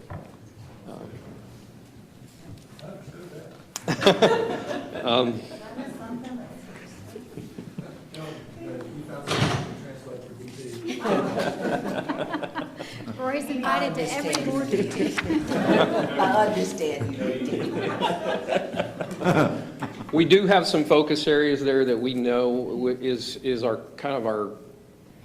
compass or our guide. We know there's areas that we need to look at already, and we've kind of done some initial scoping on those areas. And so we have the ability to kind of tackle those. It's a multi-year strategy. We know that JPS probably can benefit from this in other areas, not just revenue cycle. So the labor market's getting tighter. It's harder to hire people. People aren't back to work yet. So we need to have an alternative to be able to supplement the workforce. Are there other institutions out there now that you're aware of that are at this point? Yes, sir, absolutely. The national estimate is around 50% of hospitals are already using some sort of automation. So that's from an article that I took from R1 RCM DT. That is a quote from them, about 50%. So not 100%, but definitely a lot of hospitals are already there. All right, this last slide deals with managed care contracting. We have really kind of put a slide here together about opportunities in relation to contracting. We've hit the first bullet point, I think, pretty hard. I will not go into value-based contracting anymore. I think there's a clear directive there, and we know what we need to do. So, but we do need to contract with new entrants into the market. There's a number of plans coming for the Obama exchange plans. Some people call them marketplace plans. We are talking to a number of them now. We've got some opportunities to focus on contracting with chronically ill patients, some of those networks that are specialized for them. And then we definitely want to capitalize on the opportunities with a claim. Historically, we've kind of gone down two paths, a claim and hospital, JPS, medical center, and we need to come together when we negotiate with an insurance company to leverage each other and really leverage that network. And that's something we will work towards next year. And then focus on claims data. We have opportunities understanding cost and reimbursement that we can look into those areas where we may be doing really well or we may not be doing so well from a cost and reimbursement standpoint. And then certainly reducing administrative burden. Insurance companies put a lot of burden on us now with their complex requirements. We can negotiate some of that out if we're kind of on our game. So any questions on that? Yeah, sure. This for surgery, I know the surgeon bill for themselves, right? Yes. What about the surgical assistants? Who bill for them? So right now, it's interesting you bring that up. A couple days ago, I dealt with this issue. They actually gross that payment up for this. You're talking about a surgical assistant or a co-surgeon? Assistants. A surgical assistant? Right. Mm-hmm. Yeah, so. I'm trying to look for revenue leakage, right? I mean, right. We're now trying to see what we may miss. We haven't done it before, and rules may change to see if we can find ways to capitalize on those. Let me bring that back to the next finance committee. I need to check and see where we are with surgical assistants. Okay. I'd have to check that. Because most of them are out network, so that falls into your no surprise billing. Or if we don't bill at all, then we may lose out on the opportunity from the insurance guy. So okay. Sure. That's I really appreciate it. I got a lot more airtime, Robert, than I expected. So you did very well, and I will remind you that Tony is coming up next, and I'm not suggesting in any way that you're a difficult board in any respect. This is Tony's first presentation. Tony, come on up. Roy, thanks. Very thoughtful presentation put together. Thank you. That was jazzy too, yeah. It was jazzy. Yeah. Hello. And I do want to thank you for your time, dedication. Thank you, Robert, for that comment. Appreciate it. My aim is to give you an understanding of the underpinnings of our net revenue projection and engage and get some dialogue around that and help us improve or fine-tune our thinking around that. So with that,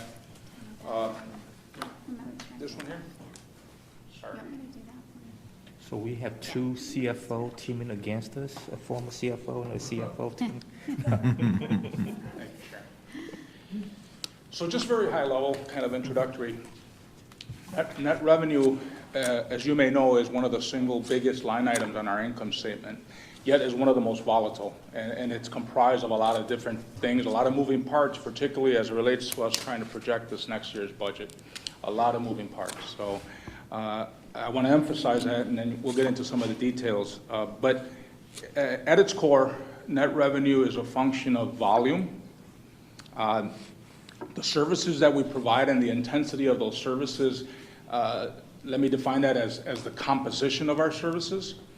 And then ultimately the payer mix, who we're serving and what insurance or lack of insurance do they have. That will drive payment.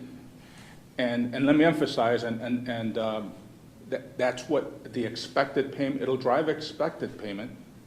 But, we have to then charge it, code it, bill it, and collect it. And that's a tie-in to what you just heard from Rory. And one of the benefits of what we have here at JPS is such a very strong performing revenue cycle. Take it from me, coming from places where revenue cycle is not optimal. It leads to a lot of leakage. So there's a safeguard in our budget number here, some comfort level, that even though we have all these moving parts, that we're going to be able to do the core and the revenue cycle and get what we should be getting. So I just want to connect the dots with what you just heard and the importance of the revenue cycle. In terms of volume, so what is volume? And volume is not only important as it relates to the net revenue, but it also, it drives expenses. You know, more volume, more expenses, less volume, less expenses, and it's really integral to the budget planning process. And volume here is clinical encounters. You know, the services that we provide ultimately will lead to revenue. And as I mentioned, particularly with volume, it drives a lot of labor expense and a lot of supplies and pharmaceuticals.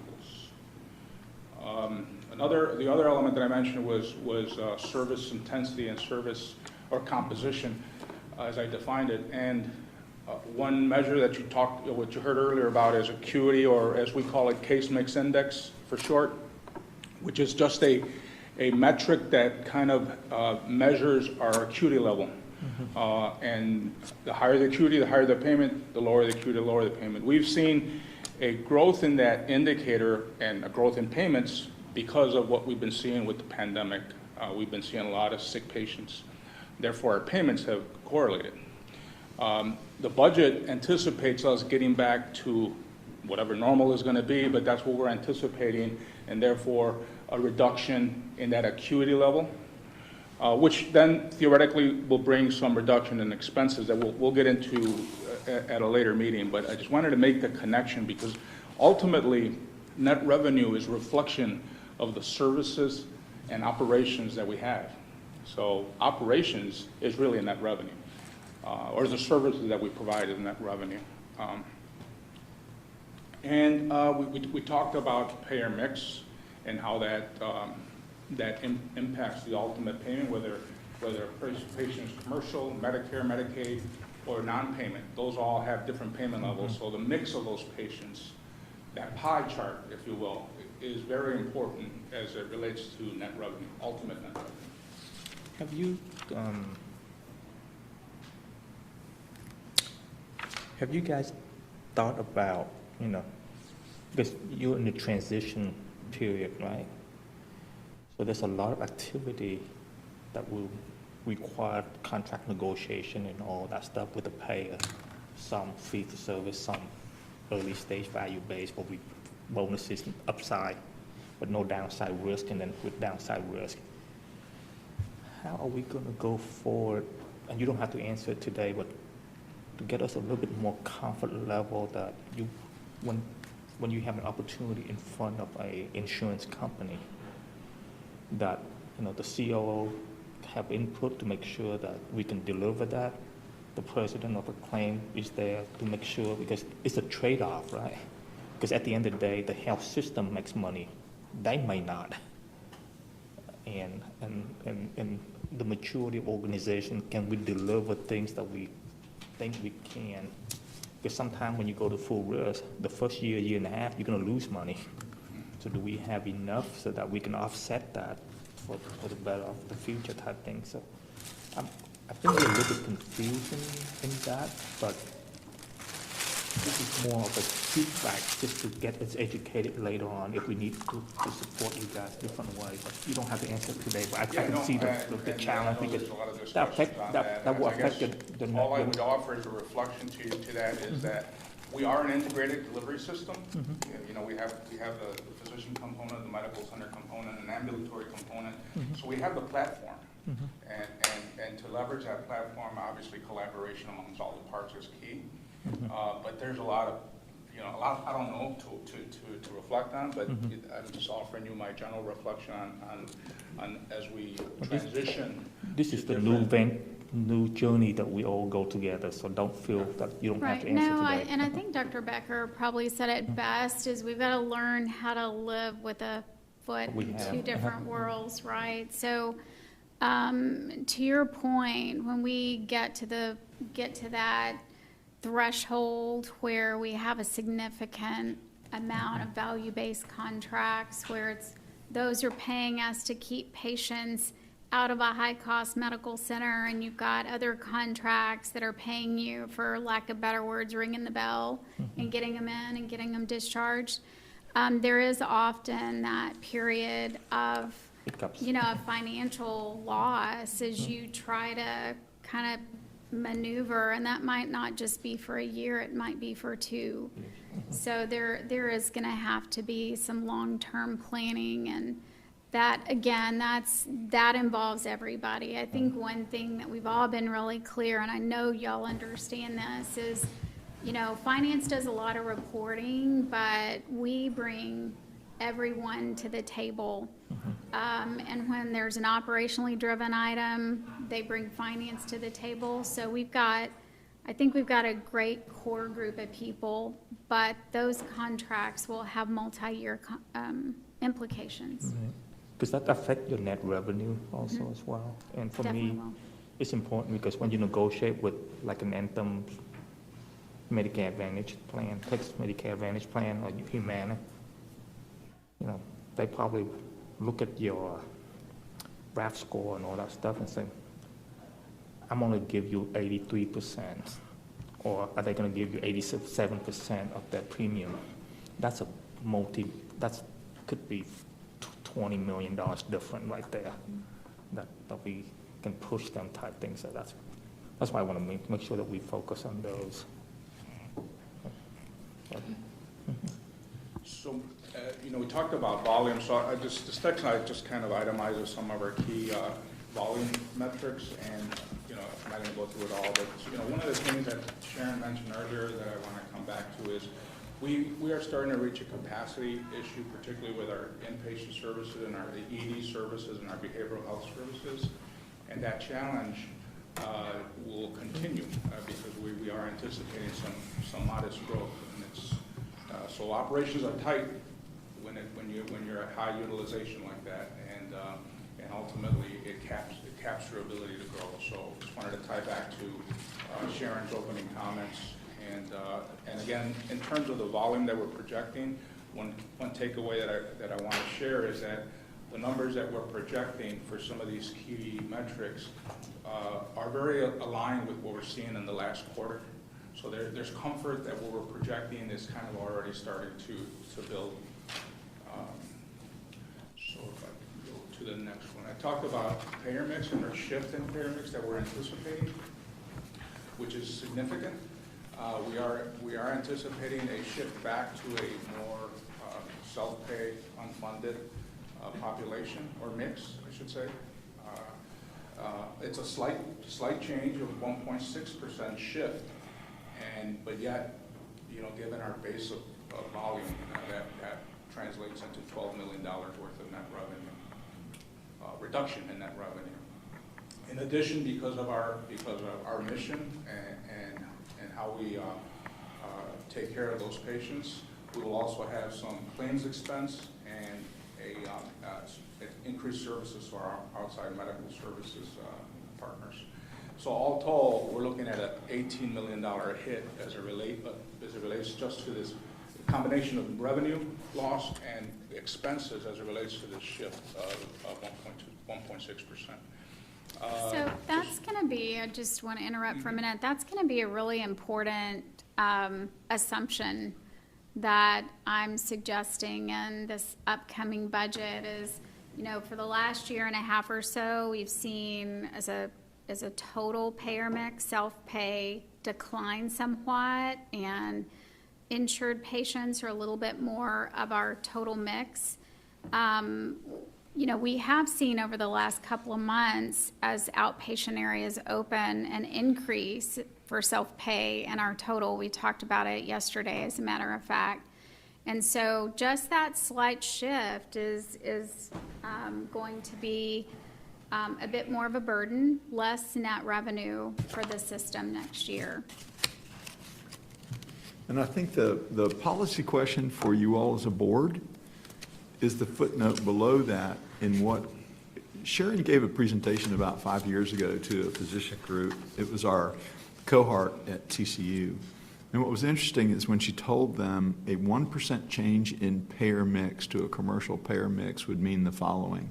And I think that's interesting for you all as board members to say, where should JPS be going? And it's not a matter of going and saying, we're going to go steal patients from others or do anything. It's that if you look at diversity of our revenue stream, if you look at retaining people, if you look at an emphasis that we put on those turning 65 and now they have a federal source of insurance, what should we as a staff and what do you feel comfortable with as a board projecting that we should move into? Because you can't just keep looking at those numbers and going, we're getting more self-pay patients, we're getting more self-pay patients, and you live in a county currently that says we're not going to raise your taxes.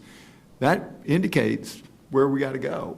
And I think we've got to do a better job of educating the community that your local property taxes, which we greatly appreciate, pay for about 30% of the overall budget of this organization. It is not 90% or 100%, because I've heard that from my colleagues. Well, you guys get property taxes to pay for that. I get that, and I appreciate it, and I'm grateful for our tax dollar, but it does not even come close to what's coming in our front door. And then if you look at another 30 to 35% that's coming in federal relief from us, we appreciate. But that, as you've seen earlier, is a very questionable dollar coming in. And we don't have, I don't care who lobbies for you, I don't care who's in office, that's a volatile dollar that we can't truly control. So if you want to look at something and you want to look at more predictability, you begin to look at what that increase in a commercial payer mix might mean to keep the mission of JPS alive. And to our colleagues, which I'm happy to have that discussion, if you at Baylor or THR or HCA want to see huge increases in what's happening at your facility, let JPS fail at what it's doing. So if we don't have some portion of that marketplace, and if Trent were here, he would be echoing this loud and clear.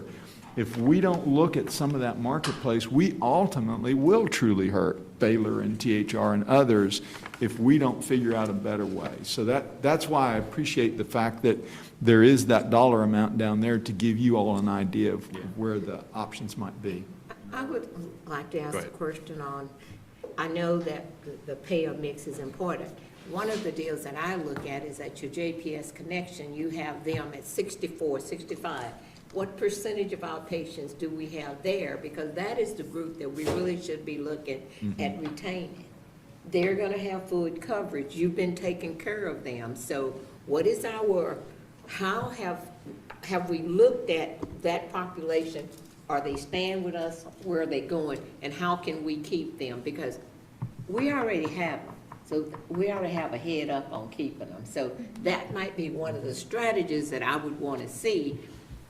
And I also come back, if you know what your expense for JPS connection, you can also tell the community, this is what we are taking care of.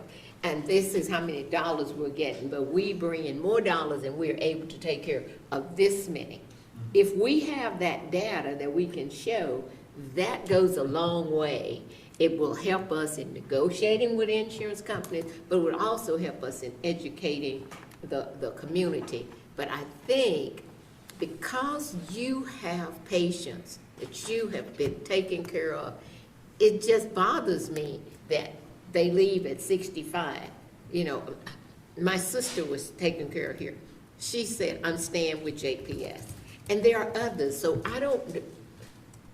I wish we would be able to look to see how many JPS connections are 64, and then when they turn 65, 60, yeah, they have a pair, and they're no longer with us. So what is our strategy to keep our own patients? When they have a choice. When they, you know, we start doing something with them at 63 and put them in programs that they know that we can do. At 65, when they get coverage, I don't think they'll be leaving us. And it's good money too, because more likely they're going to be dual Medicare and Medicaid eligibility, not just Medicare only. Right. Right. So, You need to make the community clinics desirable. Well, I think it's more than making it desirable. I think that we need to look at what are you doing in those community clinics. That's what I mean. Yeah, but even what we're doing in the community, the folks in the community don't really know what we are about. But we have a captive audience, but we don't think about them until they are leaving or they are gone. And so that to me is how you need to reverse that patient experience, and how do you, if you are happy, then I don't think when I get insurance, I'm gonna walk away from you. So that to me is a patient experience that we ought to be working on. We're on the same page. Yeah. We're just saying it a little bit different. Yeah. The community clinics are the jewel. I keep telling people that. They are. It's kind, That's where the patients start, except for those that come in through the emergency room. I think when Keeping them, I think, is all important. I think when you look at the data and let's say you attributed them to a primary care under JPS connection and they're still showing up in the urgent care, there is some challenge with bedside manner that they don't go see that primary care physician and they end up in the urgent care to get what they want. And I think those are the ones that more likely will exit us when they have insurance right away. But if you're looking at the utilization of them all along, you will pick that up. You will know your population. They will be able to build a relationship with the primary care doctor. It's wonderful, and I can only talk about my sister. She had a primary care doctor for many years. Grant you, I had a different opinion about him, but she loved him. She thought he was great. He left, and she have had 4 different primary care doctors since then. So how she feel about us is changing because that primary care doctor is not the same like the first one. Now, he had great bedside manners, and he made her, he was someone that she was not gonna change. I don't care what I said, okay? But that's what we need, and if they get that early, I cannot see them walking away. Okay, that's my soap for today. But it's not bad, and I think you're correct. And I think we have to market to the other end of that spectrum. I would go to the other end of that spectrum, and is if we're going to provide 4,700 births, how do we keep them in the system? Because for whatever reason, they chose to come to the JPS, and that's even different because you can have your baby anywhere. So if you have 4,700 births here, how do we keep them in the process from women's wellness all the way through the process? Because if you can do that, and you've already got them, we don't have to go out and advertise and do anything else. So, no, I hear you and I agree. So, sorry, Tony, we've gotten you off your point, but, and I started it, so. I started to open the door, might as well go through it. One of the things that I've talked about consistently, especially when looking at the payer mix, Robert, I've agreed this is something we've talked about. We do need to look at the commercialization of the payer mix. I'm always looking at that self-pay percentage and that connections percentage, the 17 and the 17% that makes up about 40% of lost revenue.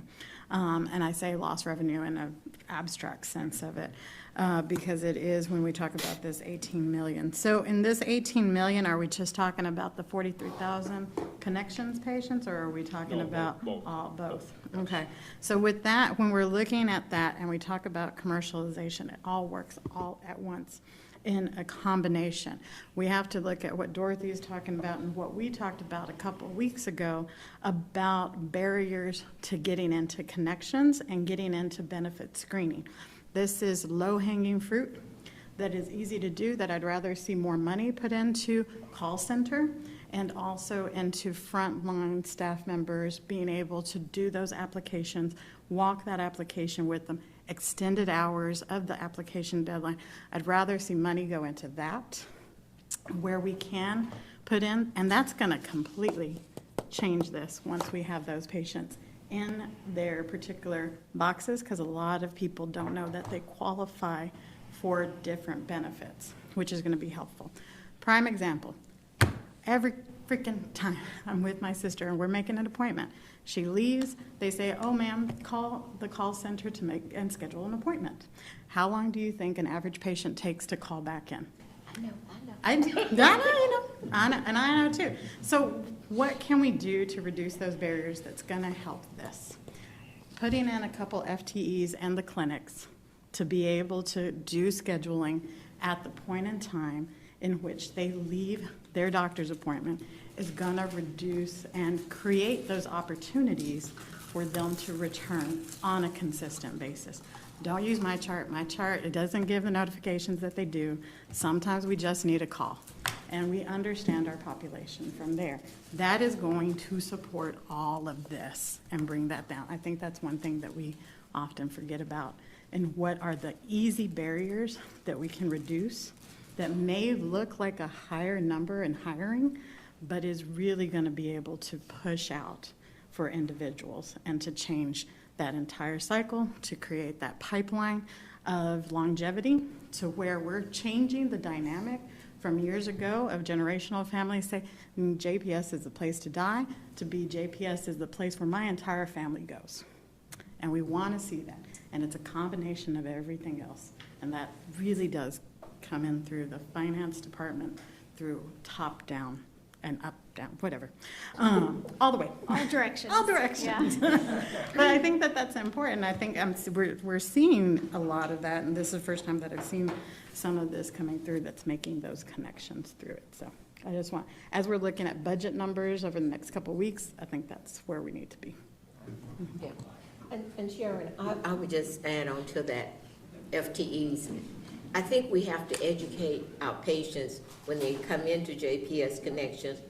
This is what the benefit for this, and kind of talk to them about staying healthy, doing their annual physical. You know, that's just kind of routine that those other companies are doing now, calling and making sure that you get your wellness done. And if you've not been in that system before, it's not automatic. So that's part of that education. I think when we put a connection on, it would help long term. That would keep them out of the ER, that would keep them healthier. And so it all ties together. And if we're gonna have more, we gotta figure out how we can spend less. Yeah. Let me ask you, Sharon, I'm sorry, go ahead. Well, this may go into what you're going to say, but we did share some of those high-level tactics with you guys last Friday afternoon, where we talked about access. It is part of our strategic plan.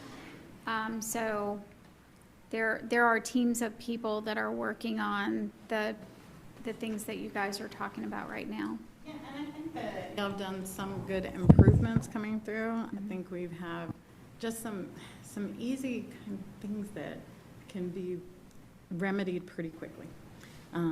Like the scheduling, and I hear that quite frequently from every single patient that I speak to, and I get lots of calls about that. And I think that's something that's easy for us to be able to do, that's a customer service base, because in the end, we are customer service too. We're bedside. We are trying to move things forward. We're trying to keep easy innovations for them. Was so glad to see the volunteers back. That's amazing. Also, and the volunteers can help with some of the my chart stuff too. So, because people just need a little love and support for something that they don't understand. So I think that's a good way to do.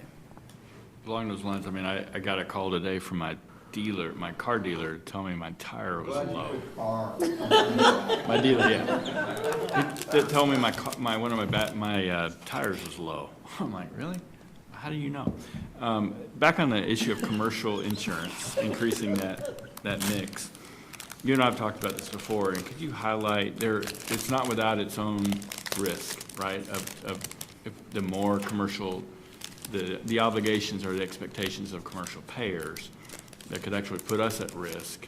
Can you elaborate a little bit on that in terms of, we talked about we'd have to write them a check if we shared risk and those kinds of things. Or what kind of internal changes do we need to make to be more competitive in that regard?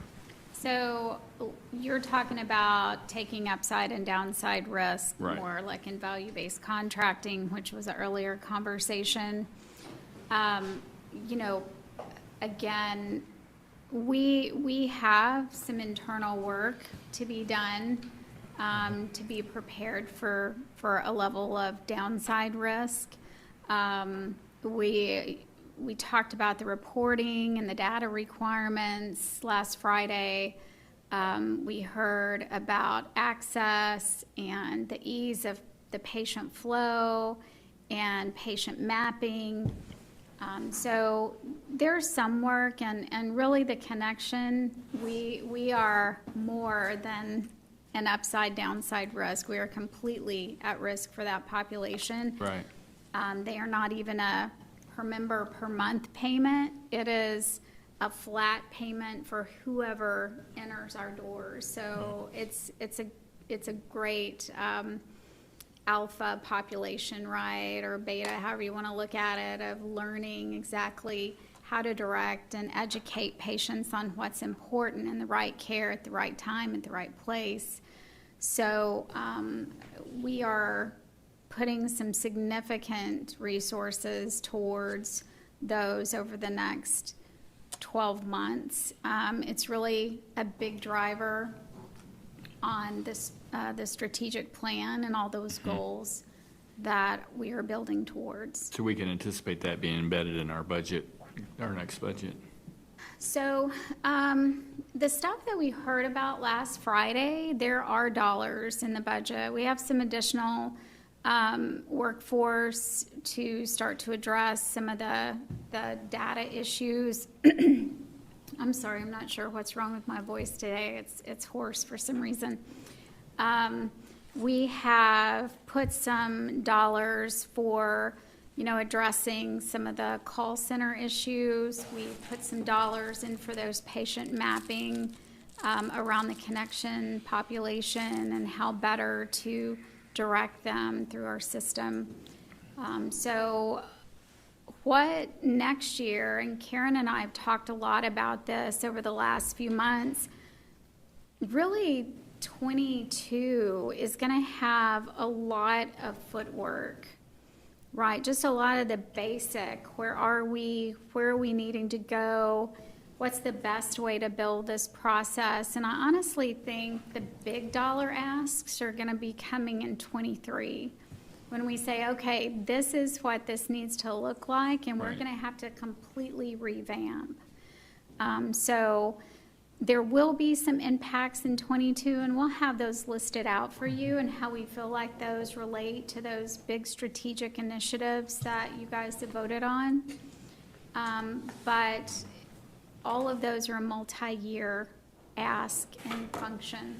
To that point, though, Steve, I think it's important to what Dorothy has said and what Amanda has said. If we're going to look at the potential of a self-pay patient increase of 18%, and we take an effort to take Dorothy's words, which I think we're all in agreement with, I agree with Chuck, and we're to maintain that patient base, you got to fix the front end entry or you can't retain them.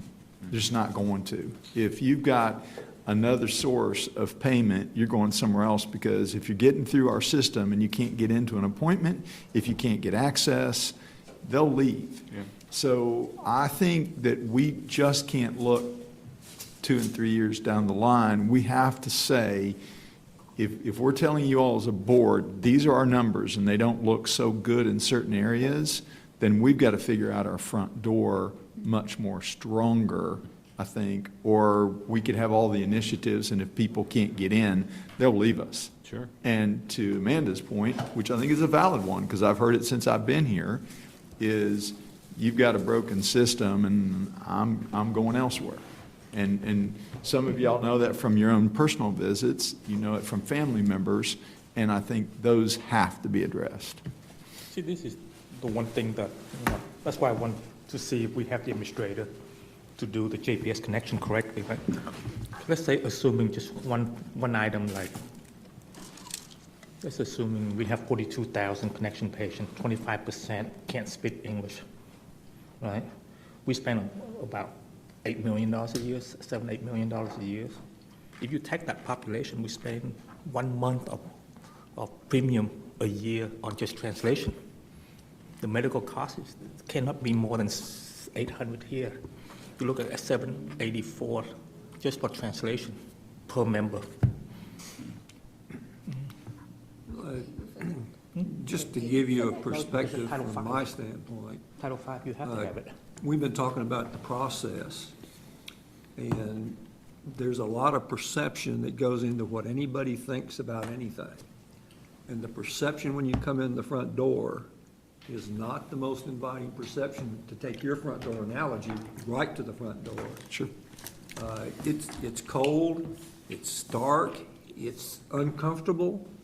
If you go into any other business, and you go into the lobby area, it's inviting, it's got sofas and chairs and TVs and whatnot, and you just don't sit there staring at the wall waiting for your number to get called.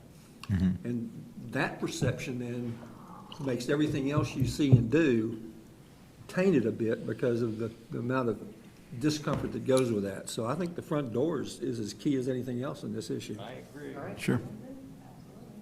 Yeah, actually, gonna help, if we have marble floor, it's actually help our cost report.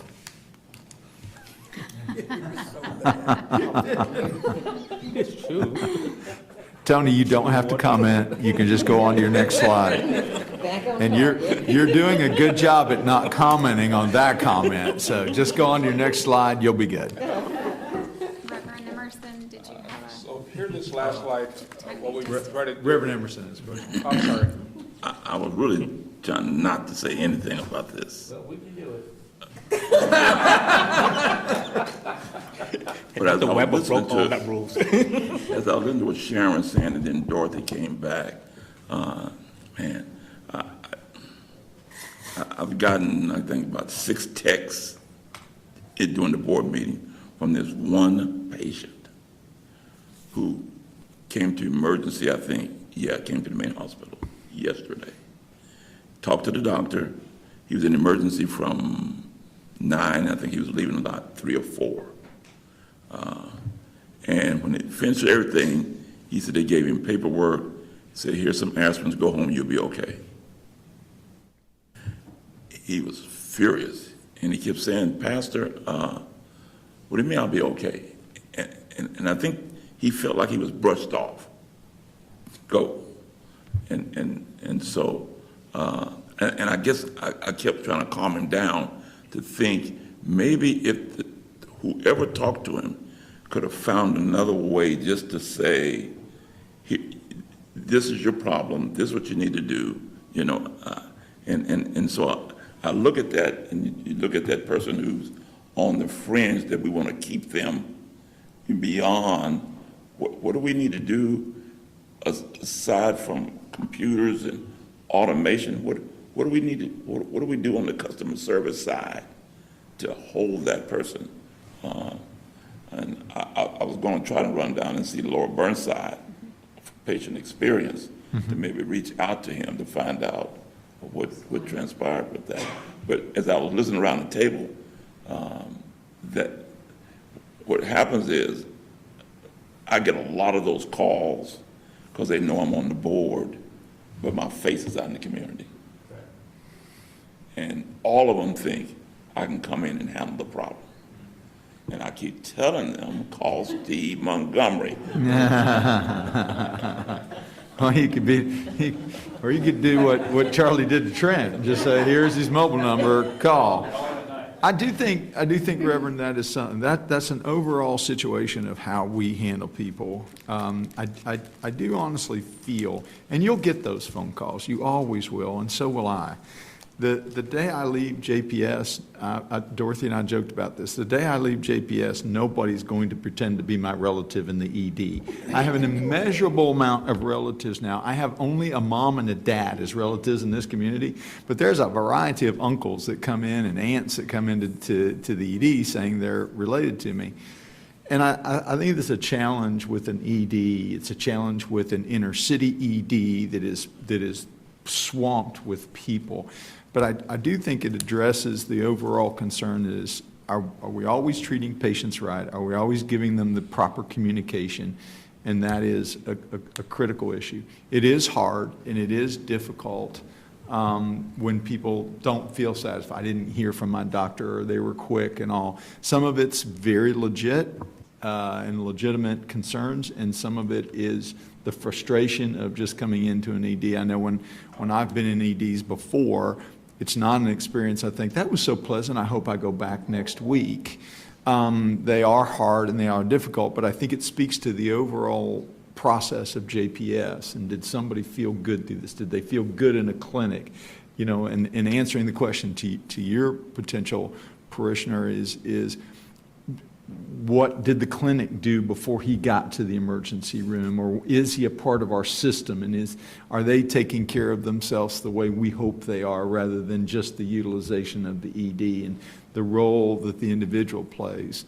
So I agree with you.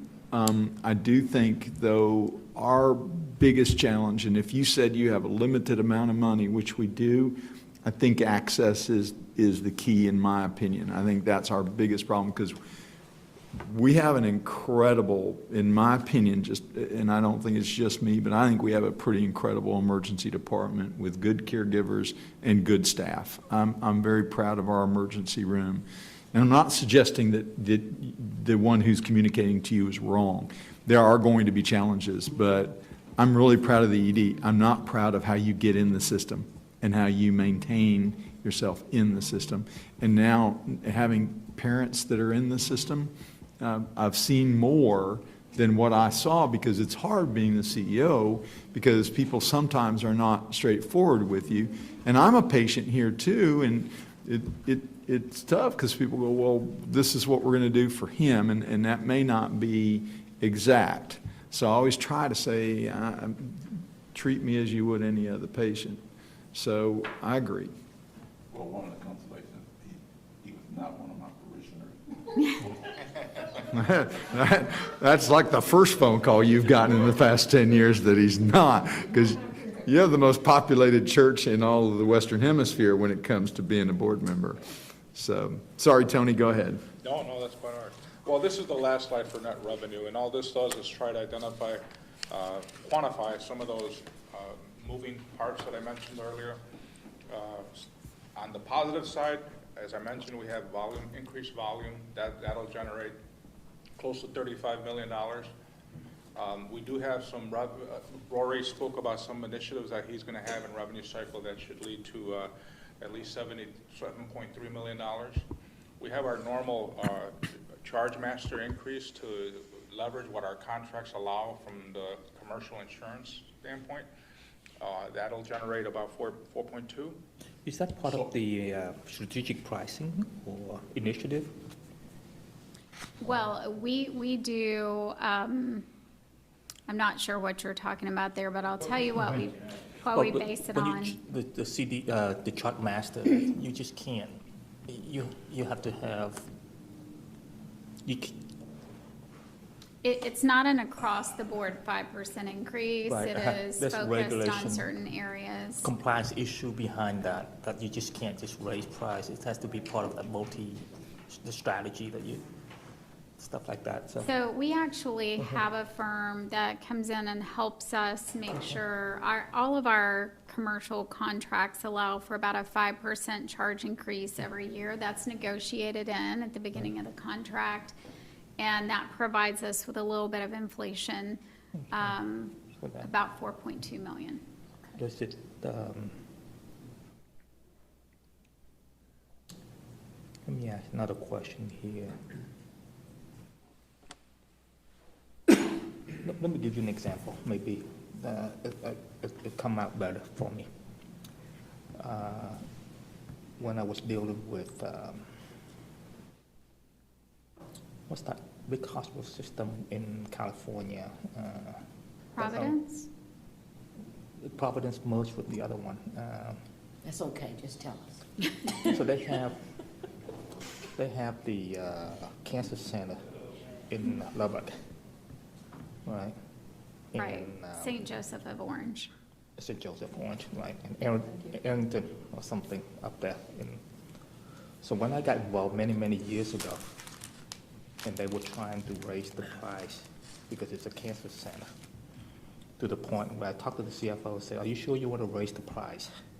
Because it doesn't change that much by raising the price of, because it actually costs more to go to that hospital than than going to UT Southwestern or MD Anderson and stay at a 5-star resort.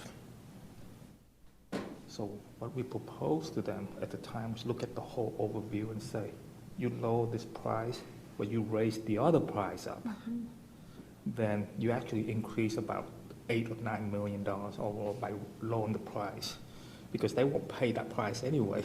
Right. It doesn't matter what you do, and it's actually hurting you because the other component, the add-on, is the one that needs to be taking place, not unilaterally. That's why I want to talk about strategic pricing rather. Part of that study does include, they load our payer contracts and they look at fee schedules.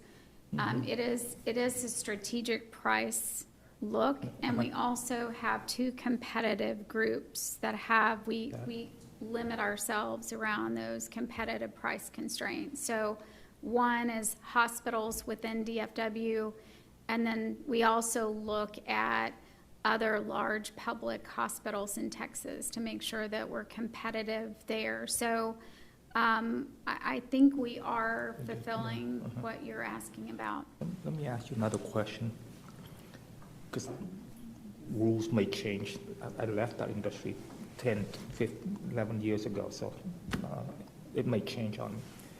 But sometimes with the pay mix that we have a lot less commercial than normal hospital. When you raise the price on the commercial side, it used to trigger and tell the government side pay less. Is that going to happen too? Is that going to play against us if we do that? No, it doesn't. On some smaller contract, that might be true, but that's taken into account as well. So the 4.2 is really focused on, although they've loaded all payer, the 4.2 is really coming from the commercial payers. And it, to your point, the 4.2 is a very small number relative to any other place that I've ever been on the price increase. A lot of times in my other facilities, that simple price increase would pay for almost all of your labor and supply inflation. So here, because we've got such a small commercial payer mix, it doesn't have that big of an impact, but every dollar does count for us in the budget. Because I'm curious, because this is just me as a perception, right? Because the people that comes in with big dollar spend are going to be the one that were brought in by emergency cases and all that stuff. I was wondering, the first dollar to spend on that population is very expensive. Do they stay the entire time, or when they stabilize, they got transferred somewhere else and we lost all the revenue and then we have to front load it? So when we change the pricing there, it may not affect downstream because they already checked out and transferred to another location. So we won't benefit from it in reality. That's what you see what I'm saying? I do, DT, that might be, I'm sure there are some situations that happens at, but at the end of every year, I actually have kind of an analysis done to say, okay, well, we budgeted to collect 4.2. What did we really collect? Is there an error in that assumption last year? So if there was, we could correct it. And every year we're really close. Okay. So, and I've done that for the last 5 years. That sounds good. All right, thanks. Okay, please. Yeah, so in total, the projected increase is $46.4 million. Unfortunately, we do have some decreases. A lot of these really are kind of just out of control. Our anticipation that the HRSA money will end with the emergency sunsetting, although that just got extended to October, but we felt prudent to be conservative and not project that forward. So that's a $17 million reduction. Medicare's put a moratorium on their sequestration adjustment. That will be scheduled to end January 1st, or will become effective again January 1st. So that's worth $3.6 million reduction. We have a decrease in our Medicare uncompensated care payment. This is Medicare versus the Medicaid that Sharon explained earlier. This one is just a function of funding. CMS, Medicare is just funding a lot less this year than they did last year. So our share, because the funding is less, we're getting less. The Europe that Sharon described earlier, that's 8.4 million. And we talked about our acuity going back to normal. That's a very significant number. Rory spoke to how, you know, a little swing in that index can change payment significantly, and it does. And we're factoring that in. And then we talked about the shift in payer mix of $12 million. So all told, our reductions are anticipated to be 72 million for a net of almost $26 million. Any questions or comments? My only question is around that last one, the population. I understand the population shift over to connection. Have we get any indication from our physician? Because, you know, during the 2020, like COVID and all that stuff, the patient stopped going to see a doctor. Have we seen any potential increase in the risk? You know, if they have disease progression, right? And they just don't go, doesn't mean they don't have a minor heart attack that they didn't know about, or they swing over the borderline to now they are active diabetic and all that stuff. Have we? Deferred care, you mean? Like that there's been deferred care? Yeah, because they haven't seen the doctor yet, right? They haven't seen, because they don't want to get swept. And when they show up, their risk may be a lot higher that we didn't anticipate. And have we put any cushion, or do we have any indication from our physician that this is what they've seen early in the year, so that we can anticipate? Because every ACO, every payer out there, they're very worried about that for 2022 because of that rising risk that they didn't expect to have. And do we need to build that in, or you guys feel safe that that's the number you want to go with? So from a CMI, that's specific to our inpatient population. And the big shift there is going from all the ICU patients that we saw that were COVID positive to more of a normalized kind of a ICU versus a med-surg mix that we've experienced for about at least the last quarter. From a kind of a pent-up demand or a worsening acuity from an outpatient standpoint, we have not projected anything in the budget for increased incidence of disease or disease progression, Right. if that was your question. Should we? Just to be on the safe side? We certainly Dr. could. Becker, what do you I'll think? visit with, are you looking at Dr. Becker That over too. here? Sorry, I can, This is are you 7 looking day at now. North? Yeah. I'll definitely have a conversation with Kieran, and Dr. Becker and I can get together and see what we feel like would be if we can estimate it, come up with some basis for that estimate. That's the only area that I have a little bit heartburn over, but other than that, I think you guys are doing a good job. All right. Thank you all. Thank you. Appreciate it. The next We're part of usually the, nice, so I'm just kidding. Thank you. Tony, good job. Thank you very much. Thanks for being on the team.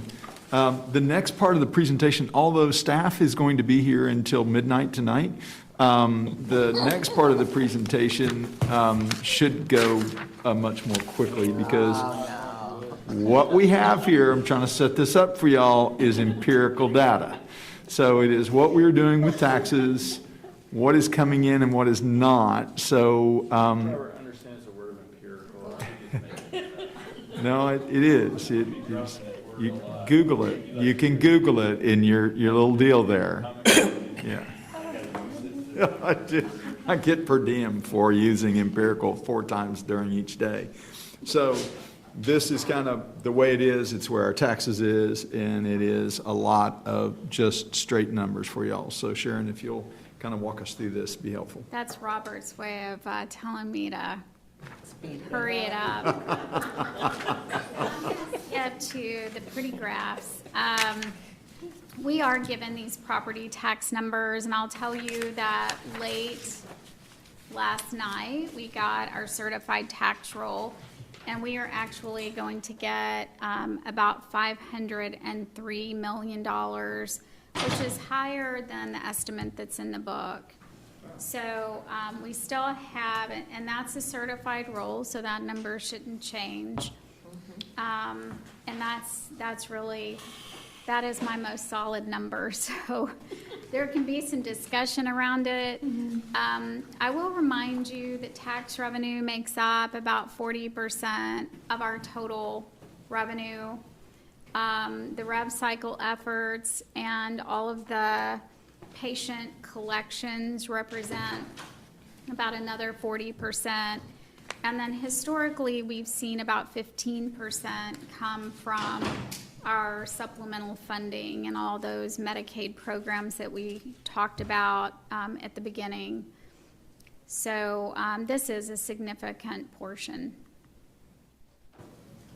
COVID-19, I should just wait for Reverend Emerson a little bit on this.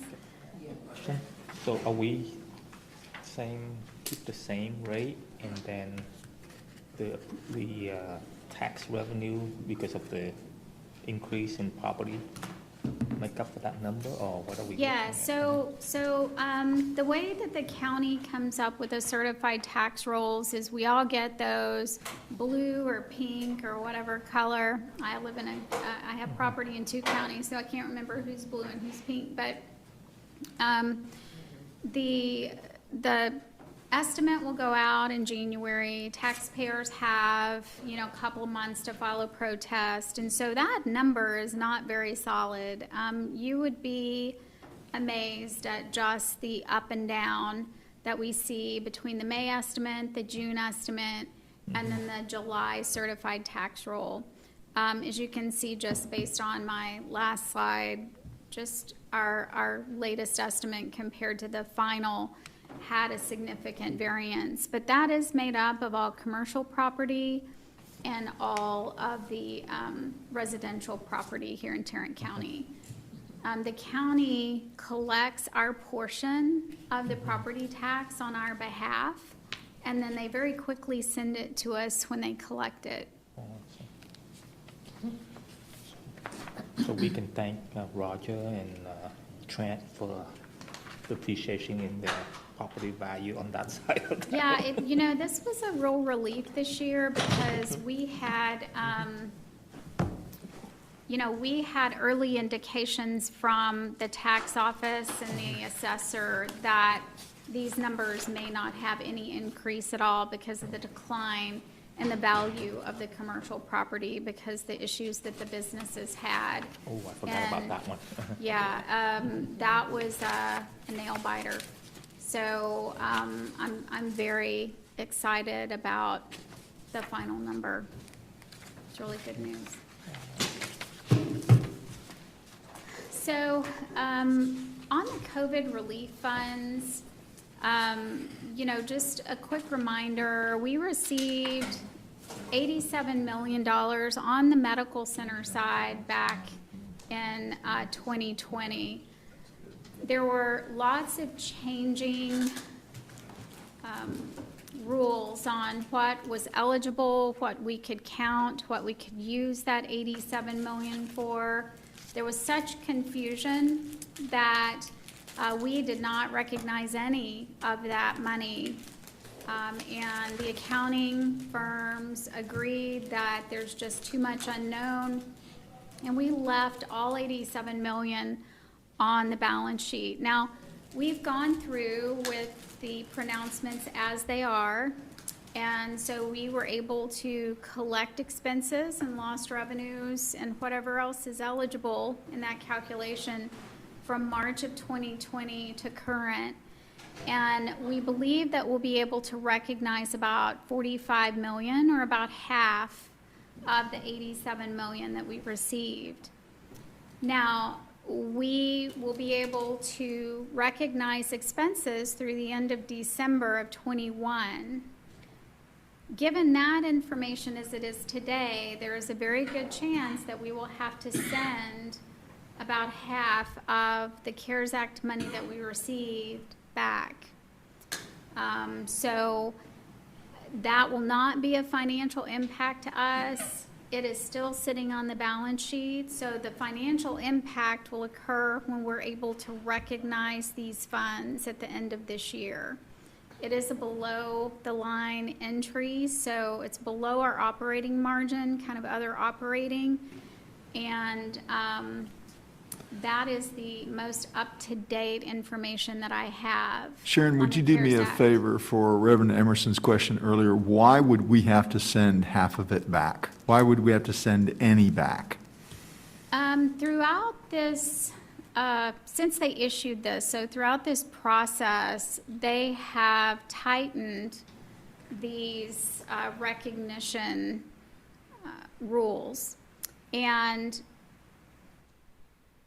the fact that we, at the end of last year, when we were in September of 20, there was talk and guidance that if you actually made money during the COVID period, that you would not be able to recognize any of the CARES Act funds. So there are very specific items. Our increase in contract labor is our largest one that we're able to recognize. You know, lost revenue from shutdowns during the surgery. And those very specific items are what we have calculated within the 45 million. We do have, because these are federal monies, they will roll through what we call the single audit. It's much more like a federal award or grant, and there is no materiality on this recognition. So if we have made any kind of mistake, that will come out during the single audit. So they're very defined, very specified rules that you have to follow. And we are working with an advisor as well as BKD, our auditor, to make sure that we have recognized exactly what we should recognize. The other cash advance that we received was Medicare. We received $50 million, and back in April, they have started to recoup that. So instead of paying us cash for claims, a portion of it is kind of going back into this IOU. That's going to kind of draw down throughout 2022. Do they offset the future payment? Is that, or? They will offset future payments, but I can't remember the percentage, but it's like 10 to 20% of the claims. We still the have cash remits, flow they just on short pay us and we get to pull these into income. So also, we've talked about the HRSA funds, which are scheduled to end in October, although the declaration of public health emergency could be extended. We're not going to budget for those. And the Medicare add-on payments as well. COVID dollars were also received on a claim. Now back in 2020, we were able to go ahead and recognize $530,000 that we received from the physician side. And they too received some Medicare advance funding, which will slowly draw down throughout 2022. Are there any questions on COVID relief? Okay. So this may not be a quick 2 slides, but I do think it deserves some discussion because I don't want you to hear about this at the first time in August. And this is good discussion. If you guys disagree with some of these assumptions that I'm throwing out here, we can easily change that before August 12th. So one thing that I am confident of is none of my assumptions are going to be perfectly accurate. So, but I do feel like, you know, the timing, I'm estimating the last quarter of next fiscal year, we could potentially issue about $200 million worth of debt for the first few projects that we're working on right now. We've assumed a current rate of about 3% for a 30-year issue. And when we go through that issue, there's going to be about $2 million worth of issuance and bond expenses that will happen, and those have to be expensed in the year they're incurred. So, you know, do I know exactly how much and when? No, but I do have an inclination that it is getting nearer. And, you know, with the market condition as they are and fixed rates being so low, I would be recommending that we issue bonds rather than pull it out of our operating cash at this point in time when we can lock in a 3% rate. Definitely, we gotta do it now. So, I agree. Is our rate a little bit high because it's commercial? Because residential is like 2.4 or something, right? we worked through different scenarios with Hilltop. So the 303 is probably going to be at the higher rate. There's probably about 6 different types of debt that we could issue, so I just picked the 3%, which is the higher. Okay. Correct. There's lots of discussion that's going to happen before we ever get to what type of debt we would be issuing. Sharon, when we first started COVID, we talked about a loan from, where are we on that? Did we decide? I know we voted for it. So we didn't do the letter of credit, and the reason that we did not is we were getting very close to being able to execute that. And that's when we got notification of the large increase in the UC dollars. So it was hard for me to justify at that point in time getting that big payment and at the same time going out and having to, because it was expensive. Now, I was ready to do the letter of credit because I didn't want to have to be sitting here and people ask, why in the world were you not thinking about that? If you think back to March and April of last year, there was a lot of uncertainty.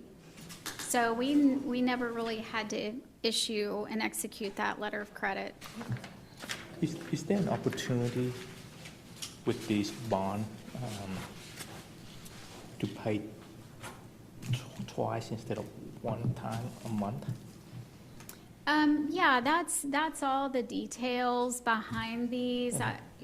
My experience with debt is really, it's all a negotiation. Because if you can make 2 payments a month rather than one, Your you interest probably goes cut down. down about 5. You can cut down about 5 years worth of payment. Or you just make a smaller payment. Given the assumptions that I've got up here right now, the interest expense, if we don't change this today, would be about $2 million for next year. But you're looking at an annual interest expense of $5 to $6 million and another $5 million of principal payments. So about $10 million of debt service on $200 million worth of debt.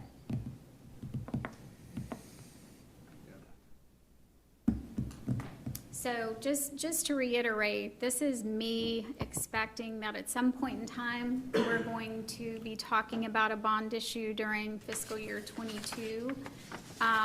Approval of the budget with these debt assumptions in it does not approve any debt. It's just a placeholder for expenses if we decide to move forward. And I wanted to give you guys a heads up. You do have a role in the debt process. It takes about 6 months to issue debt and actually get the cash. During that point in time, you're typically spending some big dollars on planning and/or construction.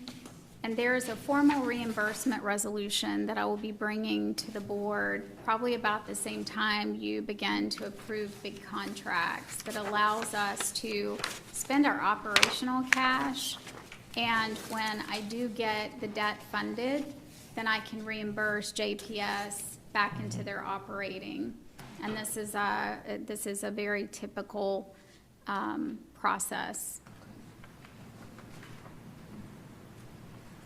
Any comments or questions on the data assumptions that you'll see?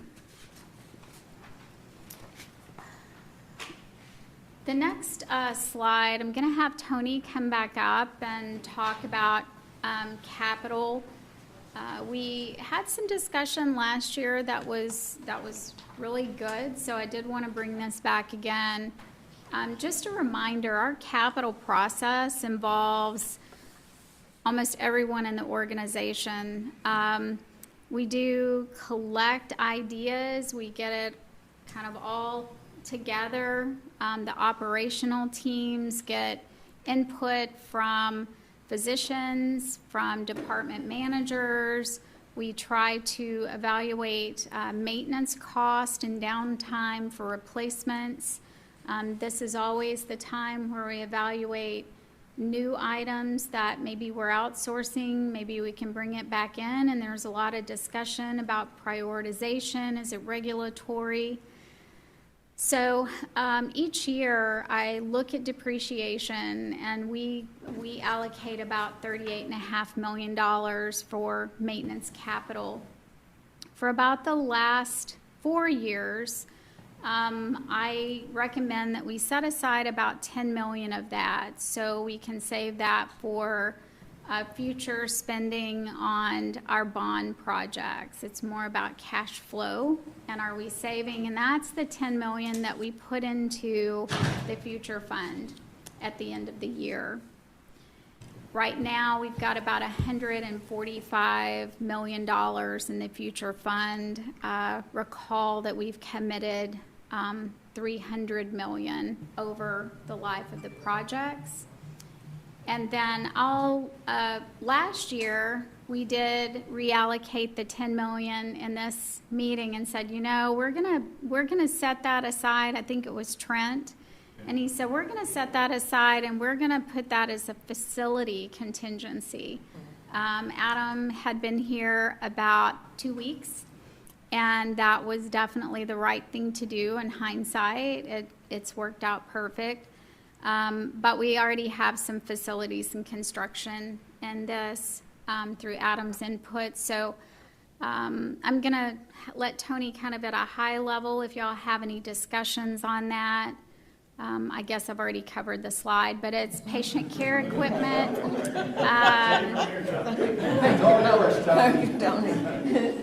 Yeah, any questions? He can answer. That's the best job you did. Yeah, that's one you did a good job. Good.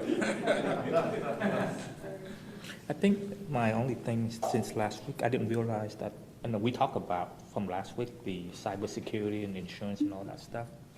You may want to talk to David to see, because lots of things changed since last week. The insurance, cybersecurity, a lot of companies cut back on the premium, not premium, they raised the premium, but they cut back on the coverage. And then sometimes you may have to go and negotiate. But when you exceed the first bucket, you don't have enough, then you pay for the second one, almost like a stop loss on the second cybersecurity. It's a pain with negotiating that. So when you put budget, you may want to throw some more dollar at it. We do have some contingency funds, but David, you know, IT, that line item with 5.4 million in it, it has a lot of different items in there, but I specifically remember some dollars for cybersecurity, and we have approved those requests. Because I was shocked when I saw mine. Okay. I have to renegotiate with Aetna all over again, because what their requirement 2 years ago is totally different than what available in the marketplace. We shot for 20 different ones. None of them cover that high. Wow. With the uncertainty. Anybody else have any comments, questions? No, it's a good Well, exercise. I have not so much on the capital budget, but probably overexpressed concern. I don't think it's healthy for us to go into discussing the budget soon and we don't have some solid updates where we are on the bond program.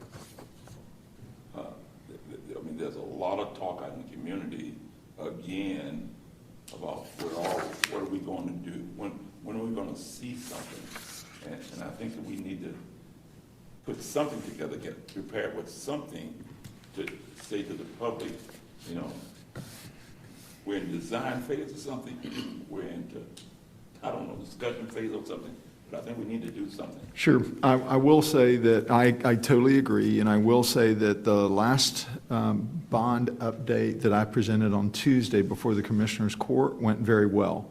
Commissioner Brooks, Judge Whitley, and others were pleased, and what we showed them was an update on the weekly meetings that take place, that then manage up to a monthly meeting, that then ultimately come before planning, the board, and the Commissioners Court. And I think where we're all going to get a lot of phone calls is from those that want to see the benefits of a bond package to them. And there's nothing wrong about that, and that is a taxpayer is going to say, where's the actual building? And the people building the buildings are going to say, where's that movement so that I can have the opportunity to build for you or provide services for you. So I think it's a constant degree of communication. I will tell you that at least at the Commissioners Court level, it's going significantly better than when it went 4 months ago, when there was, where are you going and what are you doing? And I think we have to be diligent about that. And you know, the prospects of pulling bond money down, I think will be helpful for people to see that there's the potential for this and a timeline. We'll work and continue to work with Broadus on when do we think we're going to begin to let contracts and let people know that kind of information and help you and help others. The other thing that I think may be helpful is if we were to publish a one-pager to you as board members that says, here's what's going on, very much like what we're doing for the Commissioners Court. Yeah, I thought we were going to do that. Well, we are going to do that, but we haven't had any more updates other than the committee meeting. It's 2 times now. So I think it would be helpful if we now begin to memorialize that, because now we have some information that I think will be helpful to you all, and that will help you in the community best we can. But I don't know that we're ever going to be quick enough for those who want to see the benefits of whether they're the builder or the supplier. I don't know that we'll ever be fast enough unless we say, your contract and your bid is coming up in 30 days. And I don't mean to minimize that with them. Are we streaming that? Yes, sir. Yes, we are. Mm-hmm. I'll hold it till after we. Okay. Be happy to have that discussion. Can I Yes, ma'am. just ask one question? I know we talked about on the FTE and what we were going to have to do. That was some big dollars, but you've already taken care of that, and I don't have to worry about that based on what you told me today. Right? Okay, I just want to know what subject you're on right Talking now. about the market. Yes, that is in the proposed budget that you will see in a couple of weeks. I'm sorry, we had talked about doing a markets analysis of all staff and kind of projected the cost. And I just kind of wanted to make sure that since nothing was in here about staffing, that No, that's taken care of. Yes, and ma'am. That was not going to That be a is in big there. surprise. We Okay. had intended we included that in last week's session when Karen was talking about what we needed to do for Yeah, current. that will definitely be in there. market analysis. The other thing is, Karen and I and Sharon and other members of the staff now will regroup, listening to some of the comments that you all had. We heard what you said about administrator. We heard what you said about communication. And I think that's the purpose of these, to have adjustments to where staff has already come. So we'll do that, and then totally open for discussion when we begin to present the actual budget to you. But that issue is totally taken care of. Wanted to make sure it was Yeah. still there. Yes, I wanted to ma'am. make sure I was answering your right That's question. not going anywhere. My question was only 52 minutes, so I still have whatever the. Yeah. I think you and Rory are forever gonna be linked now, so.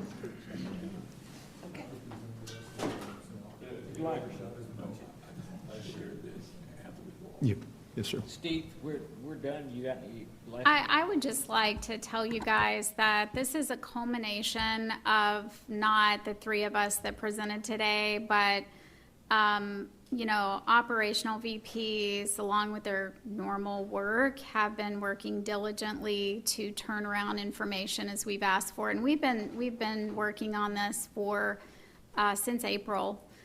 And, you know, I have an incredible staff, and they have really been putting in a lot of new processes. And I just want to tell you that it's not me that deserves any of this credit. It's actually, I just have the ability to present this to you and make it look hopefully very easy, but it's not. And all the people behind me, yeah, it's all Steve. It's me. It's me. Yeah. So Steve's put in a lot of hours in this budget, and but I just want to thank everybody that has had their hand in this. It's a lot of work. Sharon, it would be helpful as you present the packet in a few weeks, that as you go through it, that you still remind the board that we agreed to this based on the strategic plan and the workshops that we've had. I think it would be helpful to say, as you present this, well, now this connects and ties in with the strategic plan. You know, we had this in the workshop. You agree. You know, we can have some bad memories at times. I will remind you of that. I can do that, but I'll try to make the presentation as clear as possible. And I want to say thank you for allowing us to have some discussion prior to the big presentation. I think this was really helpful this time, that we could share with staff and you could hear us, and I really appreciate that, Steve. Thank you, and thank you. He needs to be commended on his work he's done. Well, you know, it was nothing. No, thank you, Sharon. No, and thank you for everything that everyone's done and the work that, you know, everyone putting in their time around this table too. One thing I'm hopeful for, Sharon, and I don't want to get out ahead of our skis here, but you know, the presentation that you're going to bring us in August, if there's a way to kind of get it in our hands before, Yes. so that we can digest it, and then if individually, you know, DT wants to come in and get his 20 hours, that he can. You know, that's opportunity for him to come to you or to Tony or to Roy or whomever and spend a little time and say, hey, I'm really wanting to dive in. Because it's hard to do that when we get it the day of the, you know. No. So much like prior years, we have to post the agenda on a Friday, and we will, and we can do this a couple of different ways. We always make sure that you have that presentation on Friday, the Thursday before the meeting. And then I am clear that whole week. We are ready to be receiving any calls. I think y'all all have my cell number. If you don't, we'll make sure you have it. And I would appreciate the questions early, because if you have a question, we can always insert another slide in the presentation for clarification. That Robert can pull out. Yeah, right. You know, Robert and I offset each other really well, so it worked out fine. If I could, you know I want a hard copy of it. I do. If you could, I know that y'all post the budget on Friday, but you have finished that cap of your budget before. Could we get it a day early? I mean, I think that that's a lot of information for me to have to look over the weekend and then be ready to call you on Monday, because I'm one of those that will call. Yes. And, but if you could figure out how you could give us a little bit more time to look at that piece, because you're just gonna publish it on the Portal. Yeah, but the packet should be ready before then. You don't need to worry about that.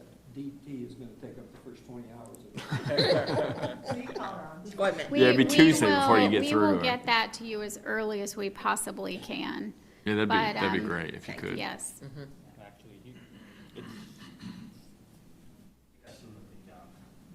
Thank you. Doing a great job. Thank you.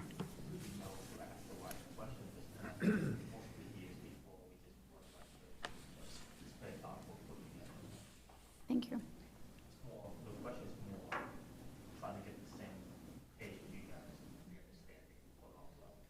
Yeah.